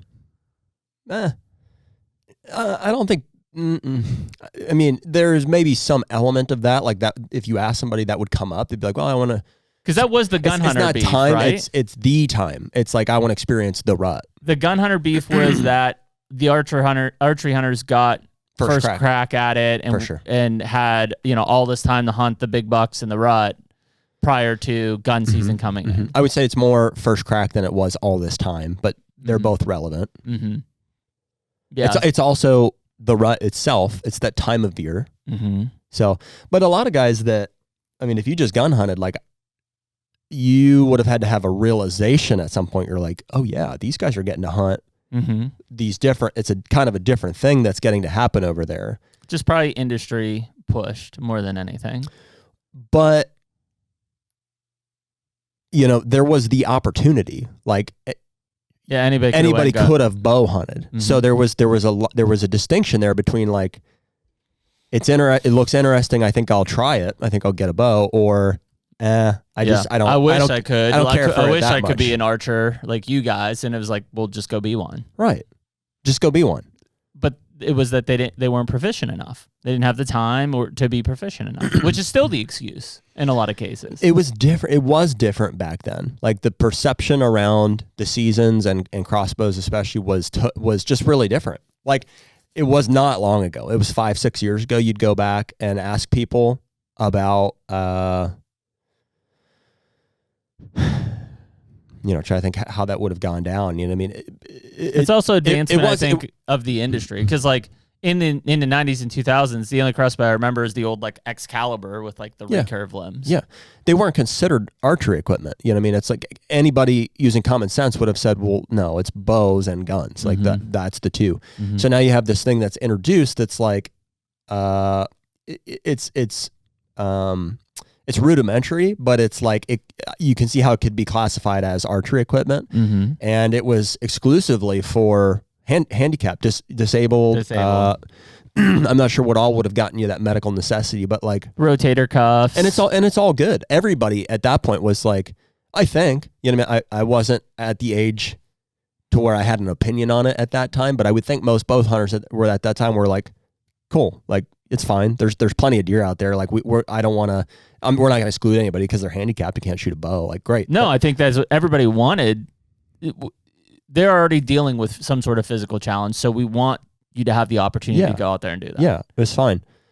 And then, yeah, I mean, the big turning point was when they then became legal for anybody during the archery season, which was maybe. I mean, have we discussed like Ohio's been it for quite a while, right? Yeah, I don't know that they were ever illegal at some point, but they would have had to acknowledge them as a weapon, a lethal weapon at some point. I'm not sure, but it was a long time ago. Because I know that like Kansas was 13 or 14, 2013 or 2014. Pennsylvania was probably later than that, 15 or 16 maybe, something like that.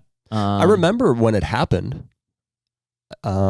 Vaguely, I can remember kind of the antler restriction.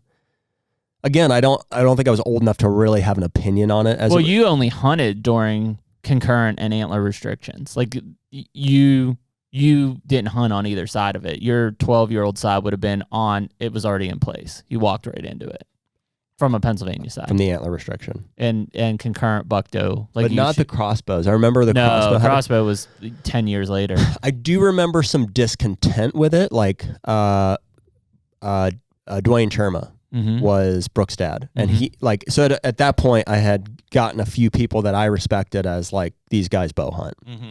Bill Carazia was one. My uncle was one. I can remember those guys being like, what was the feeling? I think it was kind of from a perspective. They're like, that's not bow hunting. Like I don't understand why they're trying to make this that because it's not the same thing. They certainly didn't have the full understanding of like what the implication would be that we know now from access, from, the dynamic of all these youth seasons now involved, you know, the incorporation of trail cameras at a certain point there, you know what I mean? And who could have predicted how all of that would unfold? But there was definitely a discontent. And surely there was your Eberhards, your guys that maybe had a little bit more foresight that were strongly opposed. Oh, yeah. You know what I mean? There was organizations that were like, this can't happen. Mm-hmm. You know, and you had the industry threatened to basically take their livelihood. That's what happened with John. Oh, really? Oh, yeah. Yeah, John was highly opposed because he knew that would destroy the archery season. But he was a sales rep for so-and-so that was had a business relationship with 10 Point or who knows. Yeah. One of the crossbow companies, and they said, John, you got to stop this or, you know, we're going to fire you. Crazy. Which is how, you know, the crossbows it was a whole lobby deal. It was like, it was financially driven. You know what I mean? It's absolutely. It's not like these companies were like, we really care about people's right to be able to go out and bow hunt with a crossbow. We go back to it. They invested invested hundreds of thousands to make millions and millions. Make money, yeah. Yeah. But it's weird because that's what I just try to go back. And I mean, people say, you know, they'll listen to the crossbow guys will say, well, I mean, the recurve guys said the same thing. Well, first of all, there was not a lot of recurve guys. Like in the 70s and stuff, before the compound bow came out, I mean, there was not 99% of your guys were just gun hunters. Well, it's a fair statement in that from a difference in lethality, they're absolutely right. You know, the difference between from a traditional bow to a compound bow is large. I'm gonna say, I mean, I'm curious what you think too, but like I would say it's a similar jump from trad bow to compound bow as it is from compound bow to crossbow. I disagree. Okay, in which way? I think that the jump between compound and crossbow was a much bigger jump than the other one, and the main reason being like at the time, yeah, probably. Well, even now, there's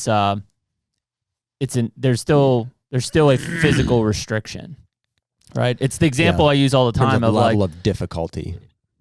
Call both of my kids in this room and say, "Hey, go draw that compound." They can't do it. Difficulty, but not lethality. Correct. Okay. Yep. But if I say, go pick up that crossbow and shoot that target, they can do that. Both of them could do it. Yeah. In a heartbeat. Yeah. But it's not like they are. I mean, crossbows are more lethal for sure in terms of like the distance that they can, you know. And now they are. The level. Now, yeah. But it was a fair point, basically, is what I'm saying. Like, sure. if the trad guys had frustration that absolutely, I would in hindsight, I would agree. I would say, yeah, I get it. They're not necessarily the same thing. It's making it easier. It's making it easier. Mm-hmm. Ultimately, it's a management decision. Mm-hmm. And I assume it recruited quite a bit of archery hunters, but not nearly the leap that we saw with crossbows. Fair quote? I don't know. Where do you think most archery hunters came from? Like, what demographic of hunters, if any, did they come from? Were they gun guys? Now, at least. Were they gun hunters before? Mm-hmm. Yeah. Yeah. So like I would say like my dad didn't hunt with a recurve. And maybe it's an age thing too. Like he wasn't really hunting too much in the 70s. He was morely hunting in the 80s. So he was a gun hunter. And then one of his buddies, Louis Barton, was a bow hunter. And he was like, yeah, I'm going to bow hunt too. Mm-hmm. And so they just started bow hunting. And he bought a wooden bear with wheels on it. Mm-hmm. It was a compound. Mm-hmm. Yeah, you're right. So before kids could have come up to be started off as bow hunters, their dads would have had to likely be converted from gun hunting or reactivated from gun hunting or out of whatever. Yep, correct. That makes sense. Yep, yep. And I mean, I'm sure you had some of the guys who were trad guys who, they wanted to archery hunt, and now just like we would, it's like, oh, here's the newest, latest. Like, cool, we're going to use compounds now too. So you had some of those trad guys start to use compounds, but the majority of them, I bet, came from gun conversions. Yeah. So I think from a state perspective, like ultimately it's a management decision that should be made, and there's at least two factors there. It's the access, it's the human element, and it's the herd. Which was neither were a big issue back then. In fact, if anything, there were too many deer. We needed to kill more. At least, and I'm speaking to Pennsylvania here generally, just because that's where my experience was. But I mean, we needed to kill more deer, and specifically, we needed to kill more does at that point. Which the allowance of vertical bows, like in the archery season, probably had very little effect on the number of deer that were killed, if I had to guess. So I don't know when exactly it was, but at some point they allowed you to kill a doe during archery season, which was a big deal because if you're a gun hunter, you had 3 days to do it after the major buck season to do. So all of a sudden they said, hey, during archery season, as long as you had the proper tag, which at that point was county by county, you could kill a doe during archery season. That, I think, for sure increased doe harvest. I don't know how significantly, but it definitely increased doe harvest. Sure. So, I mean, I had to think it wasn't that consequential of a decision at that point. Like, there was plenty of deer and there was plenty of places to go. Correct. So, and more hunters, more numbers of hunters at that point. Yeah. So the states at that point probably were like, why not? Like, yeah, why not? What's the negative here? You know, we're going to sell more licenses. You know, people are going to get to enjoy the sport. And hopefully we can take more deer off the landscape before gun season. That's great.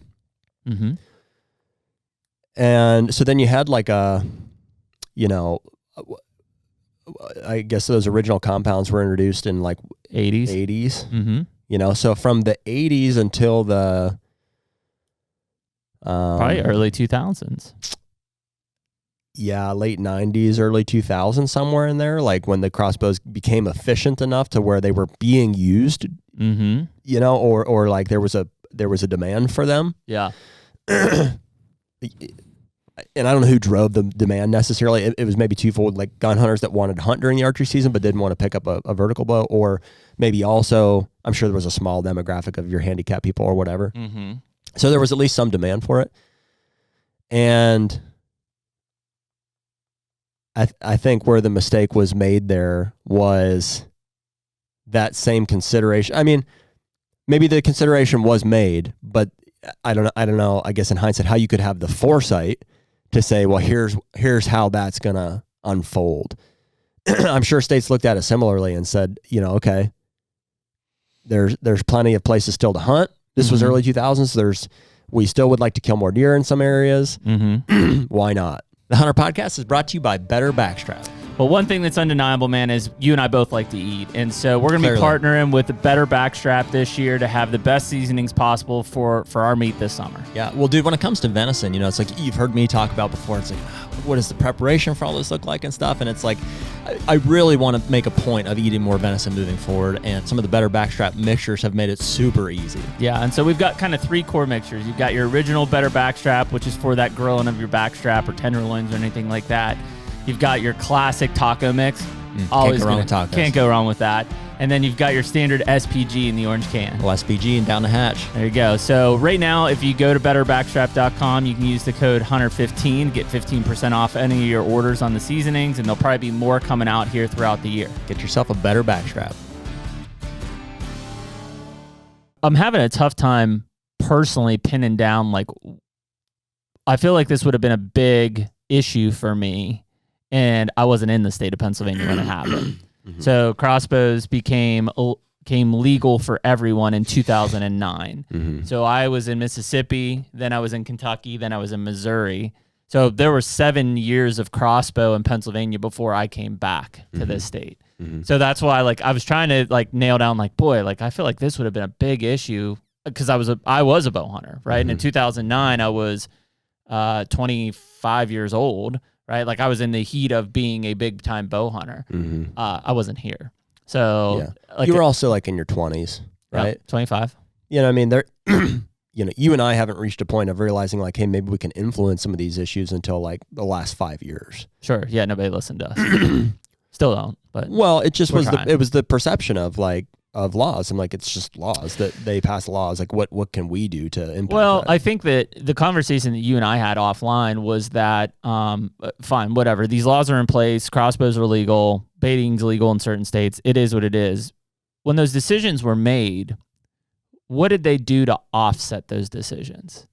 And the answer is nothing. Yeah, nothing. I don't think that was the way they felt about it. It was more, I'm sure it was kind of a, hey, we're going to make from the crossbow decision. It was like, hey, we're going to make this money from license sales.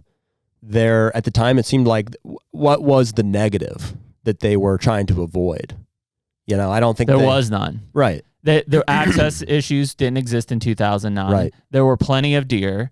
None of these things were big deals. And I'm, again, specifically talking about the state of Pennsylvania. Like, nobody was leasing land in 2009 in Pennsylvania. Yeah.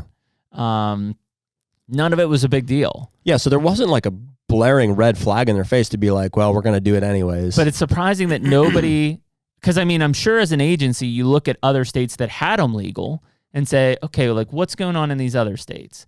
There were quite a few before Pennsylvania? Yeah, oh yeah, I think so. Well, I mean, Ohio, their next door neighbor, had them legal the whole time, right? Yeah, well, and frankly, they probably weren't experiencing that many negatives. Yeah, yeah, I would assume not. Because, I mean, again, it's kind of like the baiting thing. Baiting's been legal in Ohio for as long as we can remember, but it was never a big deal.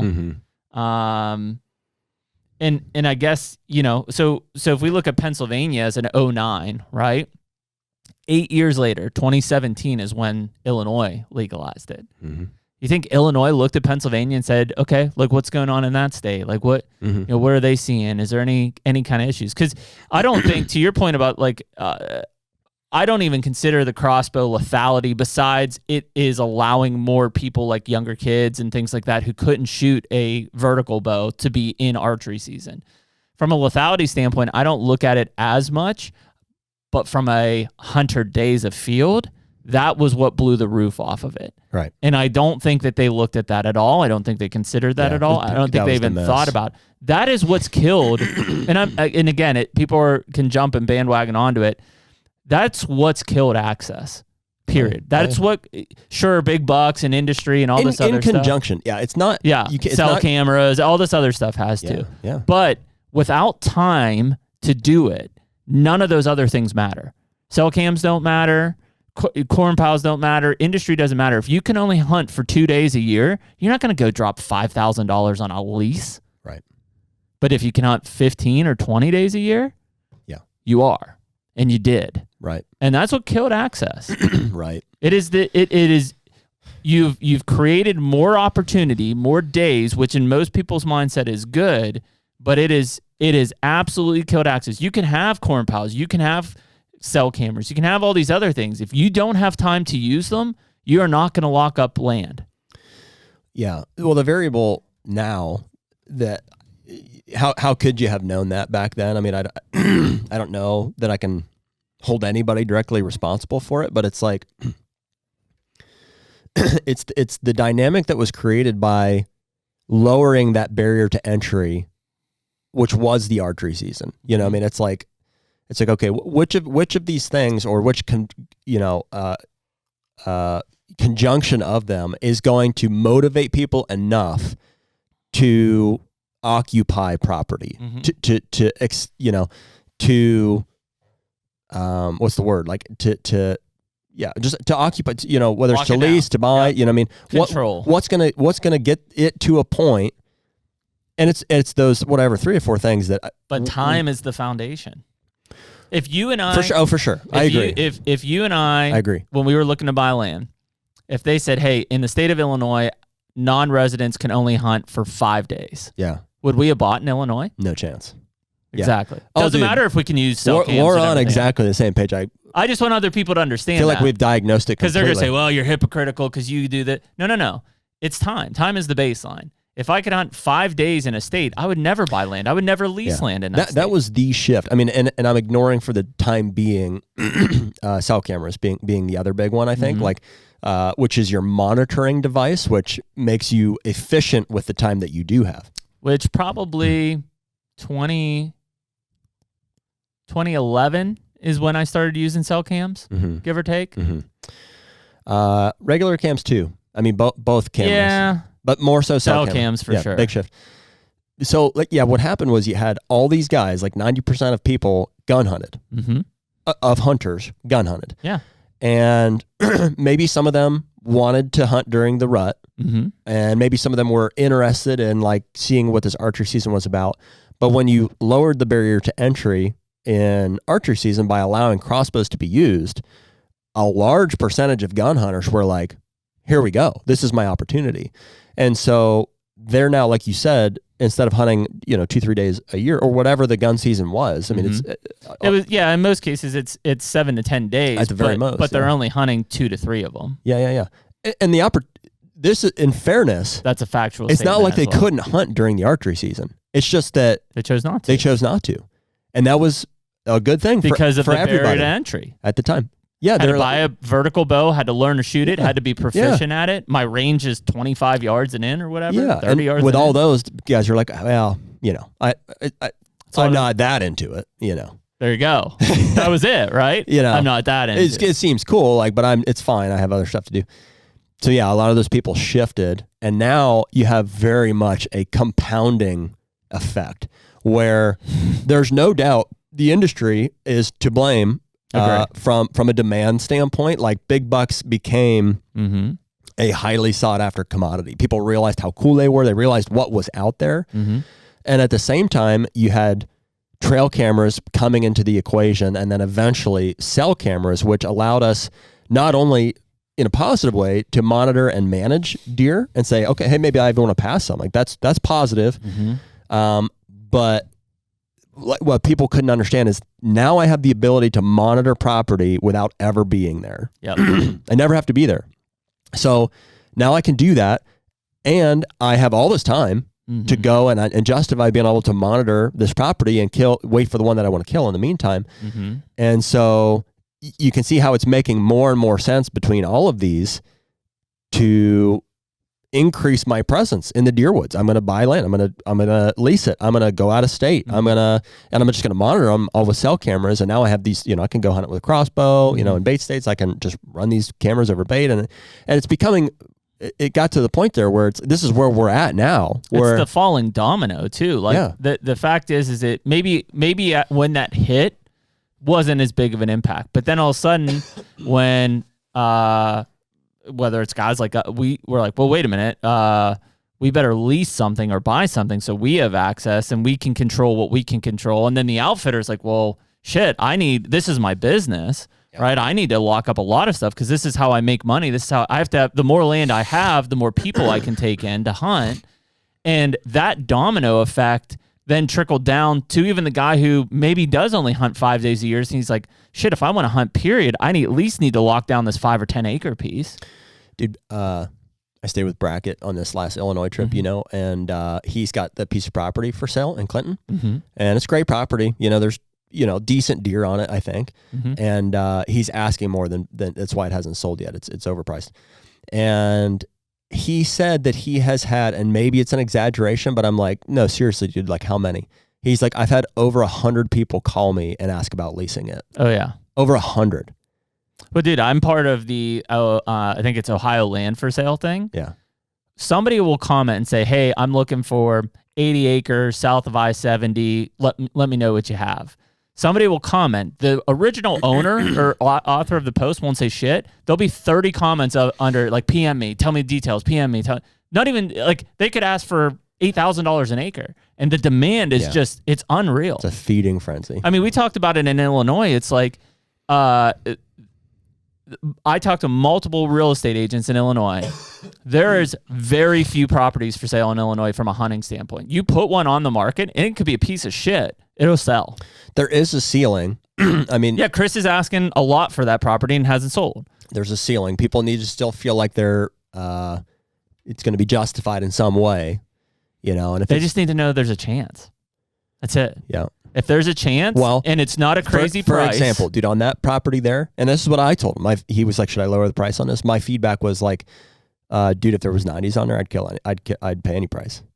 Yeah, guys like us would, we'd overpay for it for the chance of something like, because dude, big deer make you crazy. They just do. But the fact that can't kill them if they're not there. There's whatever he's got there. He's got 50s and 60s. I'm like, I mean, I would pay fair market for that, but I wouldn't pay. And some people might pay over, but I'm not going to pay. Sure. Well, and it also comes down like the where is it, right? Like if my neighbor's property comes up for sale, it's worth more to me than it is anyone else. Yeah, sure. So yeah, I mean, there's a lot of pieces, but that what people don't understand. And again, they're just going to say, well, you hate crossbows. It has nothing to do with we have a major issue with access in this country. And it's affecting everybody. The hard conundrum is that there is more demand than there is access available. For sure.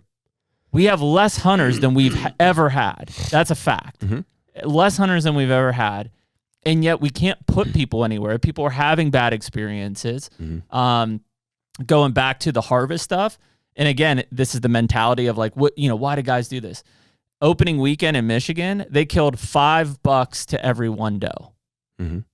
$5 to every one doe in 3 days. Mm-hmm. That's insane. Well, the statistics will tell you, I mean, to verify or affirm your point earlier, guys want to kill bucks. Just because. Guys want to kill, well, no, they want to kill bucks. They want to kill, yeah. I mean, as opposed to, they don't, what's the point of killing a 1-year-old 6-point? To an adult guy who's killed a pile, or a lady, adult person who's killed a pile of bucks in their past. What is the point of killing a 1-year-old 6-point? Because that's what you do. Yeah, because it's deer season, and I'm after a buck, and I'm not saying that they don't eat it and there stuff, you go, but they're not killing it for the meat. No, they're killing it for the sport. Yes, that's exactly it. Yeah, and none of them will say that. No, they'll tell you that they killed it for the meat. I mean, some will. A lot will. Yeah, you're right. I mean, that's an excuse that gets made, I guess. But like, I think most people would be open about like, well, and they would call it sport necessarily. They would say, well, it's deer season. I'm hunting deer. I mean, to a point, I want people to be okay with the fact that you killed the buck because you wanted to kill a damn buck. Oh yeah. Well, there's nothing wrong with that. Oh yeah. No doubt. Well, dude, you act like you have to justify it in another way. It's like you killed that buck because you just wanted to shoot a buck. Good, great. Yeah, it's legal. Do it. Kill it. Like, well, there's a stigma around like the term trophy hunting, and it. Sure. And I understand it in the sense that I don't know, like how far, like what's your definition of that? But in my mind, it goes all the way to like, well, I just shot this. I'm purely it goes even to like you hear the stories about like the white man killed all these buffalo and just took their capes. I just watched a movie. There's a movie called Butcher's Crossing. I think it's on Hulu or Netflix. Yeah, with Nicolas Cage, and he's just out there like murdering every buffalo he sees. Yeah, and there's something gross about that inherently. Yeah, like, I don't like that. In those stories, typically it's portrayed from like the Native American experience, who frankly were no better, right? Correct. They slaughtered Grant stuff told us left that. and right too. Yeah. But that's what you think of when you're trophy hunting. Like, oh, it's gross that somebody would go, and it is, that you would go and just, especially in that sense, because you're decimating a resource just for. Yeah, that's market hunting. It's market hunting or whatever. Mm-hmm. But that's where your mind goes, to where. But that's not really what. It's not what we're doing. Yeah. Well. And so there's or the trophy hunting of where I'm paying $50,000 to step into a fence and kill a 350-inch buck and put it on my wall and say, "Look how great I am." There's that too. That's not appetizing to us at all. No, they're in the same sense from the high sense standpoint. There's the Africa thing, and that's a different dynamic. It's like, yeah, I don't know. I'm not. Yeah. Maybe I'll leave it. I mean, I get the. Hunting in Africa funds conservation in Africa. So if you want to bitch about that, like that is a huge, without those hunting opportunities happening, there is no money to continue to conserve for elephants and giraffes and rhinos and shit like that. So, but yeah, I get how people are like, oh, they went on this African safari and they killed 50 species or whatever. But that money goes to conservation. It's a different model than here in the United States. Yeah. HUNTR Podcast is brought to you by Spartan Forge. Dude, maps. Mapping, right? Yeah. It all starts with a map, a visualization of a new property, into the fine-tuning of different food plots, different habitat projects, where those are going to go, all the way to sharing pins and looking kind of like beyond the layers with something like a LiDAR, which is exclusive to Spartan Forge as of now. Yeah, and whether we're looking at it from a management side to put in food plots or switchgrass, or if we're taking a run-and-gun public approach on Kansas, it all starts with a map. It starts with a strategy there. You and I are going to have our own Blue Force team, which will allow us to run our own devices, but be able to see what you're adding or what I'm adding to that single map, which is really going to be critical moving forward this hunting season. That's right. So if you're looking for a mapping software to try out this year, or maybe you're just like not getting what you need out of the one you're using currently, Bill's offered us a promo code of HUNTR20, HUNTR20, that you guys can use to get your own subscription up and rolling. Check out Spartan Forge, download the app, use that promo code, and we'll be using that this year. Make sure you check out Spartan Forge. Well, here, I would just be lying if I said that I hunted for the meat, or that I hunted for, even the camaraderie aspect. Like, those are benefits that I get from hunting. Indirectly. But I do it because I'm ate up with pursuing that animal. It's like it's a chess game, and I'm just like forever intrigued by their mystique, the fact that they've lived to this point, and how I can get in bow range of the thing. It's like literally it's a game. It's a life or death pursuit that I'm obsessed with. To outcompete the animal. And I think everybody kind of gets a taste of that. They do, but very few are as motivated as I am. You know, frankly, how much am I willing to suffer or invest or sacrifice to continually create those opportunities? Because believe me, it takes a lot of sacrifice. Well, I think that's the kind of, we were talking about the Instagram comments. I was looking at YouTube comments the other day, and a lot of people were like, you know, I can't believe, and most of it was around spook spending 20 grand. And I get that side, but still they're like, man, I can't believe it. It's just a deer. Like, everybody looks at deer and deer hunting different. There are people that look at deer hunting as it's just an annual thing that I do. There are people that do look at deer hunting as like, maybe it's not the only thing they eat, but it's for sure a big part of sustenance to provide meat for their family. Although, you know, it's, it's for a limited time frame. But to a lot of people, including ourselves, like, it's a lifestyle. And I don't expect somebody who doesn't share that lifestyle mindset to understand why I would spend $500,000 to buy a piece of property that makes no money. I don't expect you to understand that. You could say that's stupid. And I'd say, well, yeah, well, going to a football game and getting drunk every weekend and spending $500 on tickets and beer and everything else is just what you want to do. Yeah. I don't care what you do, as you shouldn't care. But it's so hard for people to comprehend why somebody would spend all their money and all their time doing that. And it's just what you're into. You know, people are into different things. And even though you might do those, like I watch football, but I wouldn't pay $1,000 to go see a game for 2 hours. Right. You may hunt, but you wouldn't pay $500,000 to buy 100 acres somewhere. Right. We both do those things. We just look at them in a lot different standpoint and set of eyes. Yeah. But I do think that it's a hard thing when everybody is in that bucket. And in the hunting case, I think the majority of people are not in the bucket of seeing it how we see it. Yeah, sure. And so when you start to talk about like how things are progressing, whether it's baiting or it's crossbows and access and all this, there's a big chunk of the majority driving that who frankly is not nearly invested as the minority of it. And that I think is also posing an issue here for the future.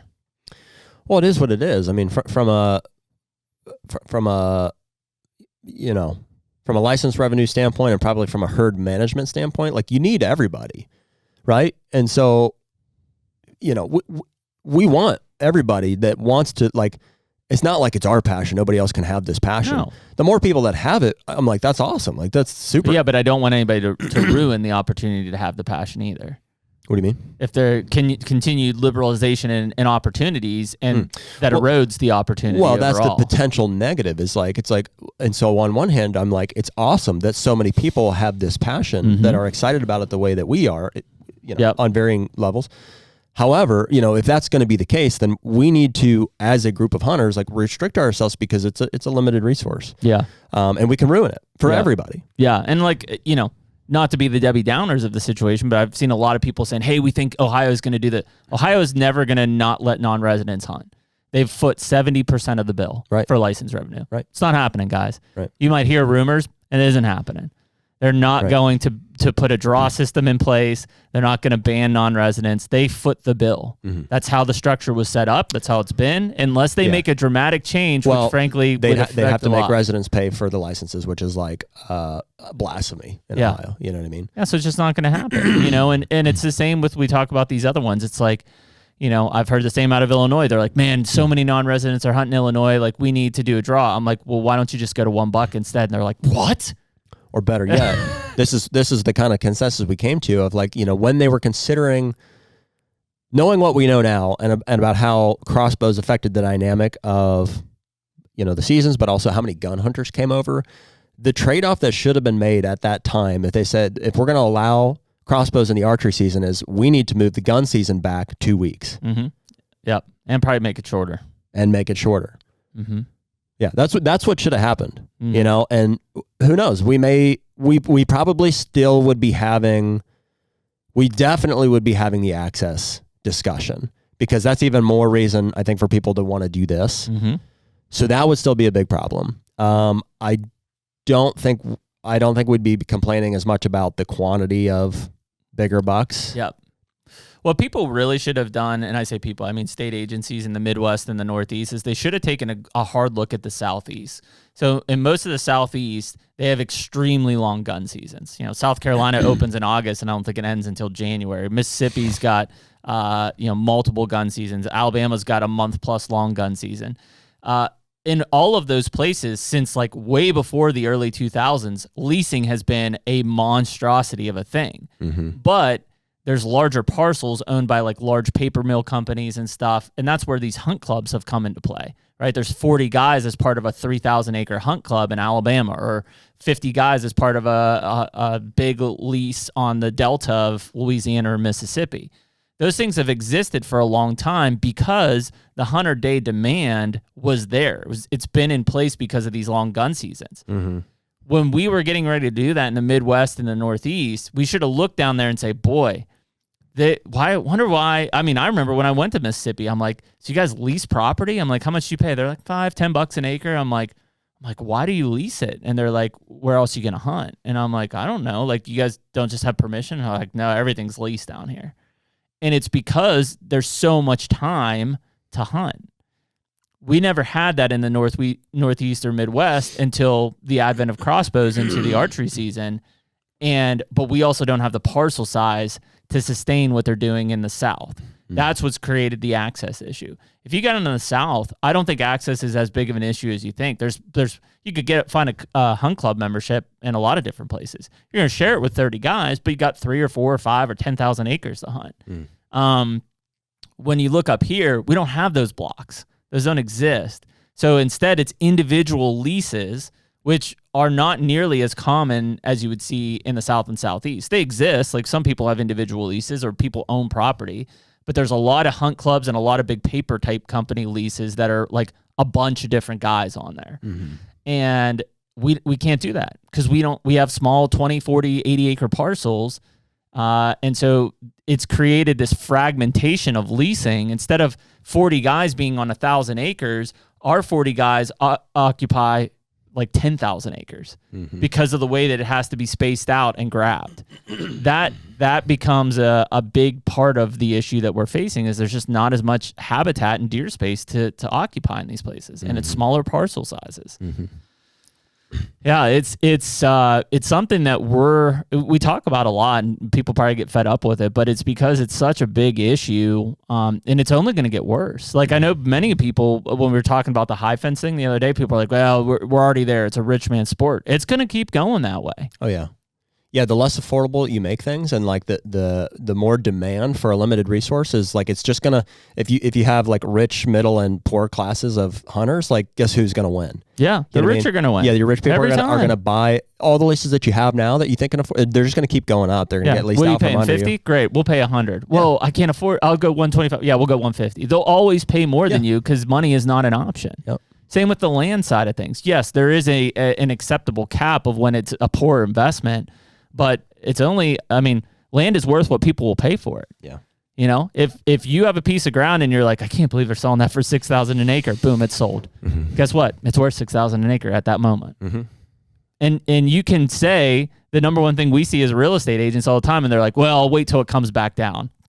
Are you kidding me? It's never coming back. Right. It is never coming back down. Right. Land is not coming back. Well, that's what I wish that we could get these states to see, is that by creating, or giving more quote unquote opportunity, it's just driving that difference, that wedge between like a rich, middle, and there's going to be just like what's happening in America is things are getting more and more expensive. We used to have gun hunters and bow hunters, and now we've got classes of hunters in there, and that's created a massive divide. And the end of the road is just who's willing to pay the most for the big bucks.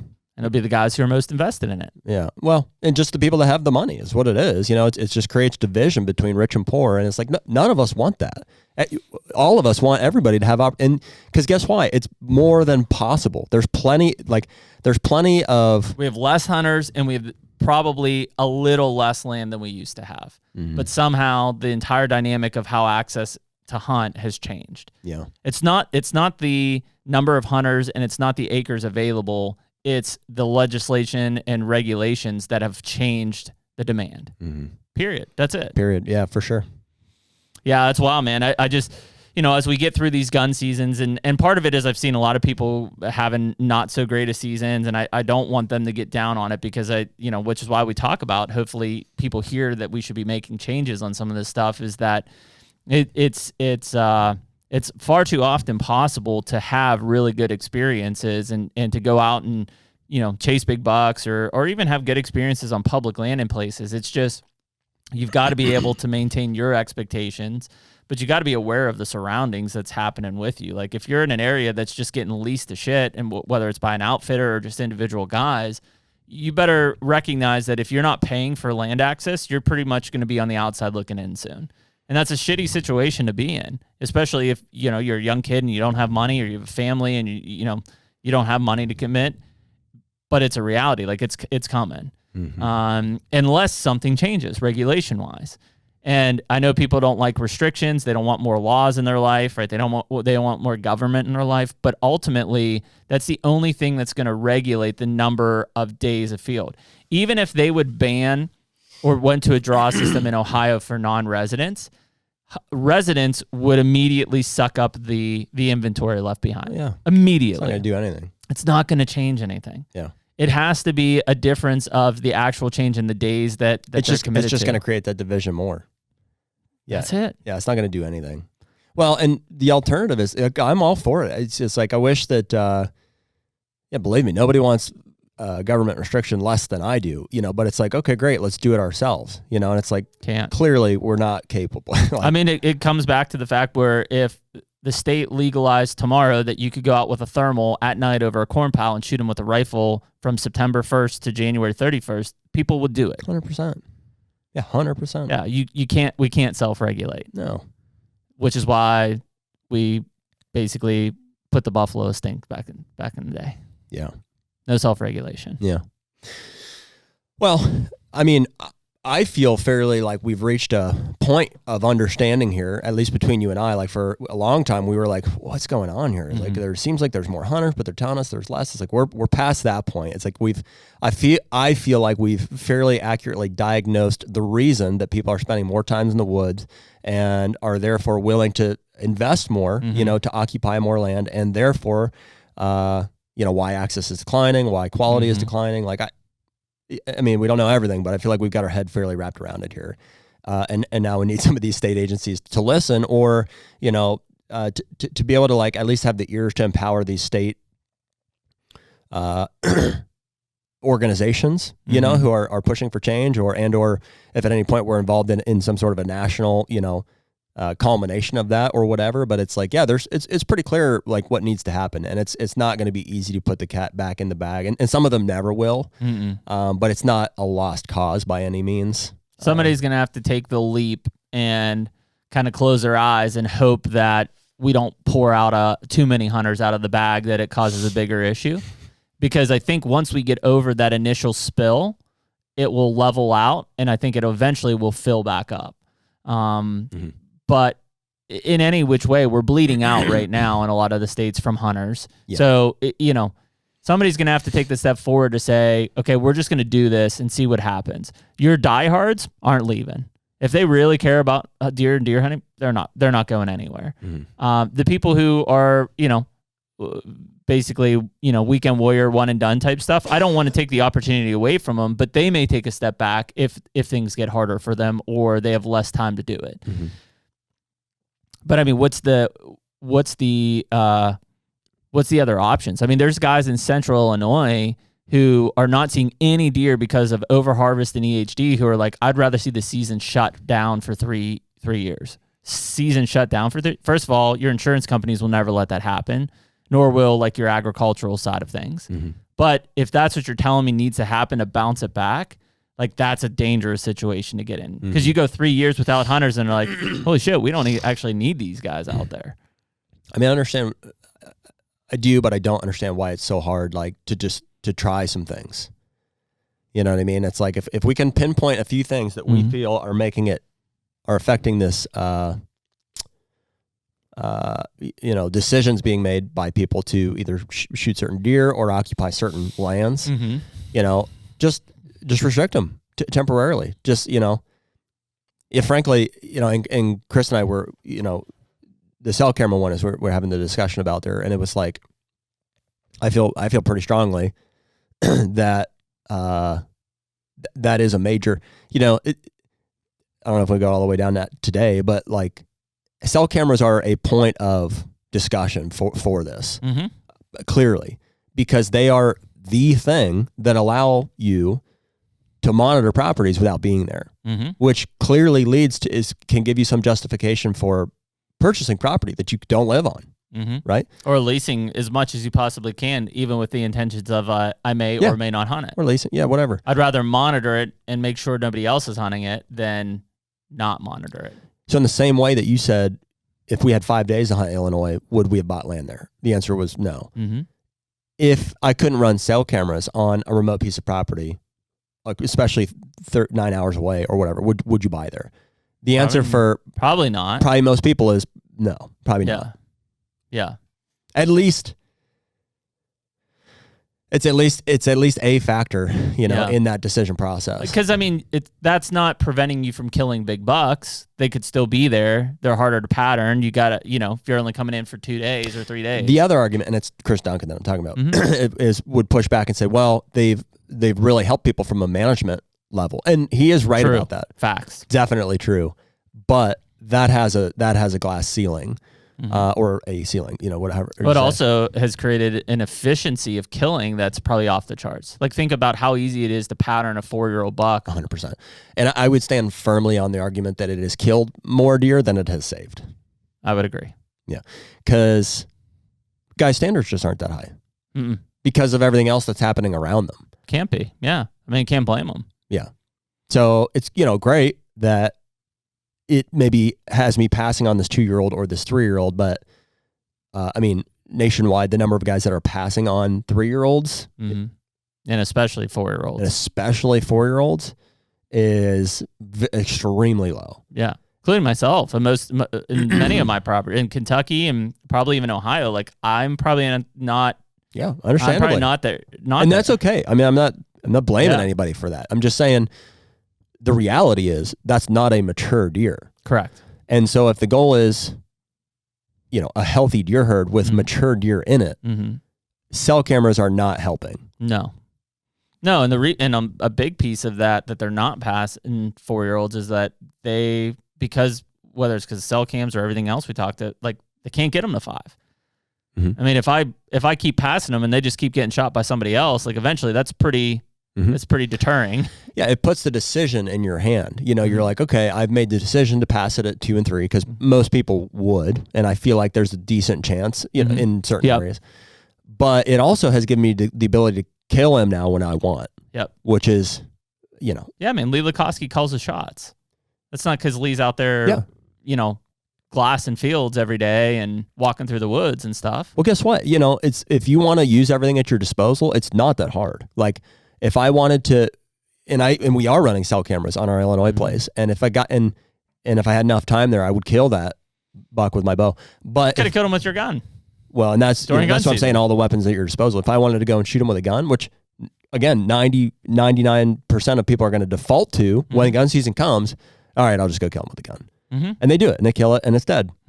And so it's like that's the ceiling that's in place there. Whereas if you remove that, the guns are still very lethal, right? And you're going to die during gun season. But if I remove that cell camera element of it that I've had to now monitor and understand what this deer is doing up until this point, it does dramatically reduce the chance. I think it also reduces the chance of people passing on certain deer to target other deer. Meaning, like, if a good 3-year-old comes through, they may shoot that deer versus the best 3-year-old that they're holding out on, or best 4-year-old that they're holding out on, because they know it's there and they know that what it's been doing every day. I think that's a huge factor of cell cams. I do think, like to your point, I think they do save some deer, but it allows you to be so much more selective in the deer that you're hunting. And most people, because they're not trying to get a deer till 5 years old, are going to kill the biggest deer that they can at 3 or 4, which is the deer that you want to see make it to 5. Mm-hmm. Otherwise, you're high grading. Mm-hmm. Yeah, it's a trade-off for sure. I mean, it's hard to know, like those guys that made the decision to allow crossbows in archery season years ago. It's hard to know exactly how a change is going to affect the dynamic. A lot of lobbying, though. Not a lot of thought process in them. Sure. Would be my thinking. Sure. And they can take personal offense to that, but a lot of lobbying happening, a lot of money being tossed around. Oh, yeah. Yeah. No I'm doubt. sure that right now, and Mike probably knows it, I'm sure the drone thing's a big deal in a lot of states. Mm-hmm. People trying to put money at that to get drones passed. Mm-hmm. I get it. Is it better or worse for deer hunting? I don't know. Yeah. Well, yeah. I mean, it's an interesting conversation, if nothing else. I mean, I think a lot of people are experiencing what we're experiencing, and have been fortunate enough to, for the time being, be able to afford a piece of property where we can still have like reasonable opportunity. But I do see that shrinking for everybody if we don't. I look at our changes. Iowa hunt, and appreciate that a lot of people have watched it and commented, and people that listen to the podcast know how much effort went into our networking to try to figure out how to hunt there and strategize from getting 5 points to actually getting out there to kill those deer. Bottom line is like, we're not going to probably do that again for 6 or 7 years, Mm-hmm. And so, and again, it's not like, hey, anybody that goes to Iowa is going to have that kind of instant success or that fast, but it is a special place for a lot of the reasons we just talked about that they don't have to deal with. Mm-hmm. Now take that away because we aren't going to be there for 6 or 7 years. We've got Illinois, we've got Ohio, we've got Kentucky, we've got places to hunt. A lot tougher to be successful on a mature deer. Well, and people just have the perception that it's Iowa because it's Iowa. And it's not. It's like, I don't want to drive to Iowa. That's stupid. Who wants to drive 13 hours to go shoot a deer? I would way rather do it here in Ohio, or I'd way rather do it like it's purely regulations that allow Iowa to be Iowa. Yeah. Well, and you have like, there's the parcel size dynamic, there's the hunter density. Like, states are always going to have differences, but way more of them could be way better than they are now, and it would remove the pressure from Iowa substantially. In Kansas, now it's 1 or 2 points in Kansas to draw in certain areas and stuff. Mm-hmm. Yeah, I mean, if Illinois, which is stupid. Missouri, I hate that. Ohio, I hate that access is being restricted in that way, because it could be restricted up front, to where people still could go hunt, wherever and as frequently as they wanted, but they just may not have the lethality or the monitoring ability to do it. And guess what that's going to translate to is bigger bucks when you do go. And again, I'm not just picking on them, but like when I started the first 2 years I hunted Kansas, I could buy a tag over the counter for archery. Mm-hmm. Like, they did the drawing and there was a pile of tags left. Mm-hmm. The moment crossbows became legalized, no tags left. Yeah. Then all of a sudden it became preference points. Now it's maybe 2 preference points. Yeah. And it's not Kansas's or Iowa's fault that it takes that long to, I mean, it's annoying, but it's an absolute necessity. Like, they have to have that. It's the throttle. You have to have that in place. And it's basically their protection from, these things that are being allowed. And other states just aren't doing it. Yeah, it's all related back to the Hunter Day thing, man. That's where it comes down to. Yeah, these other pieces and other things affect that, but it is the number of days of field is what has created the binding issues that we're in right now. Agreed. Flat out. And again, I'm not trying to cut anybody. I'm not here saying like I don't want you to be able to hunt.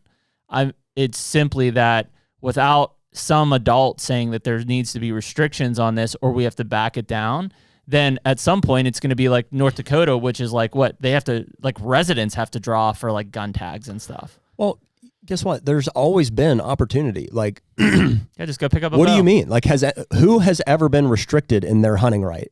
Outside of, a method that would be detrimental. Do you know what I mean? Like, nobody. Like, there has to be season dates and bag limits because, like you said, if things, if I could hunt deer with a drone or thermals or whatever, we would decimate them. So there has to be a baseline. So we have season dates and bag limits. And we have to kill a certain And amount within of those, deer. who's ever felt like I can't hunt the way that I want to hunt? Nobody. And it's like, when we talk about the cross, they're like, well, what if they made you just use trad bows? Fine. That would be amazing. Yeah. And they were like, well, I can't because I have a bad shoulder. Then you should qualify for a medical excuse. Exactly. You would have been able to use one before. Yeah. We're not bitching about you. Sure. Yeah, there is no excuse. No, it's just that and if you don't think you can be a proficient bow hunter, then you shouldn't be a bow hunter. Yeah, the no bow hunt. Or try anyways. Great. I wasn't a proficient bow hunter for a long time. No, we just talked about it. It took me a long time to become one. Yeah. So great. Come participate. And, and if you want badly enough to participate in the crossbow season that you're willing to pay money to access property to fail at for 5 or 10 years, then guess what? You belong here. I think some of the same mindset that you hear in like those like, well, I can't do this, or I'm not proficient, or I don't have time, is the same mindset that you're lazy. Wiped out the buffalo herds. You're lazy. There's just no restriction. They just want to punch them. Yeah, you're lazy. You just don't want to do the work, to be able to challenge yourself. Yeah. Challenge yourself. Yeah. Do something hard. Yeah. Yeah. Yeah. Yes. Yeah. I don't know. Anyways, I'll leave you with that for the week. Yeah. It's December 5th if you're listening to this, and that means that gun seasons are cranking, cold weather is dropping. We were talking on the Hunt Companion, besides like gun season pressure, we're pretty much back to hunting food in evenings at this point, at least for the foreseeable future. You get something on pattern, obviously, in the morning. That's a different ball game, but food in evenings, things are going to balance out, start taking inventory of who the survivors are. And we appreciate everybody listening to HUNTR Podcast this week, and we'll catch you next time. Later. Take me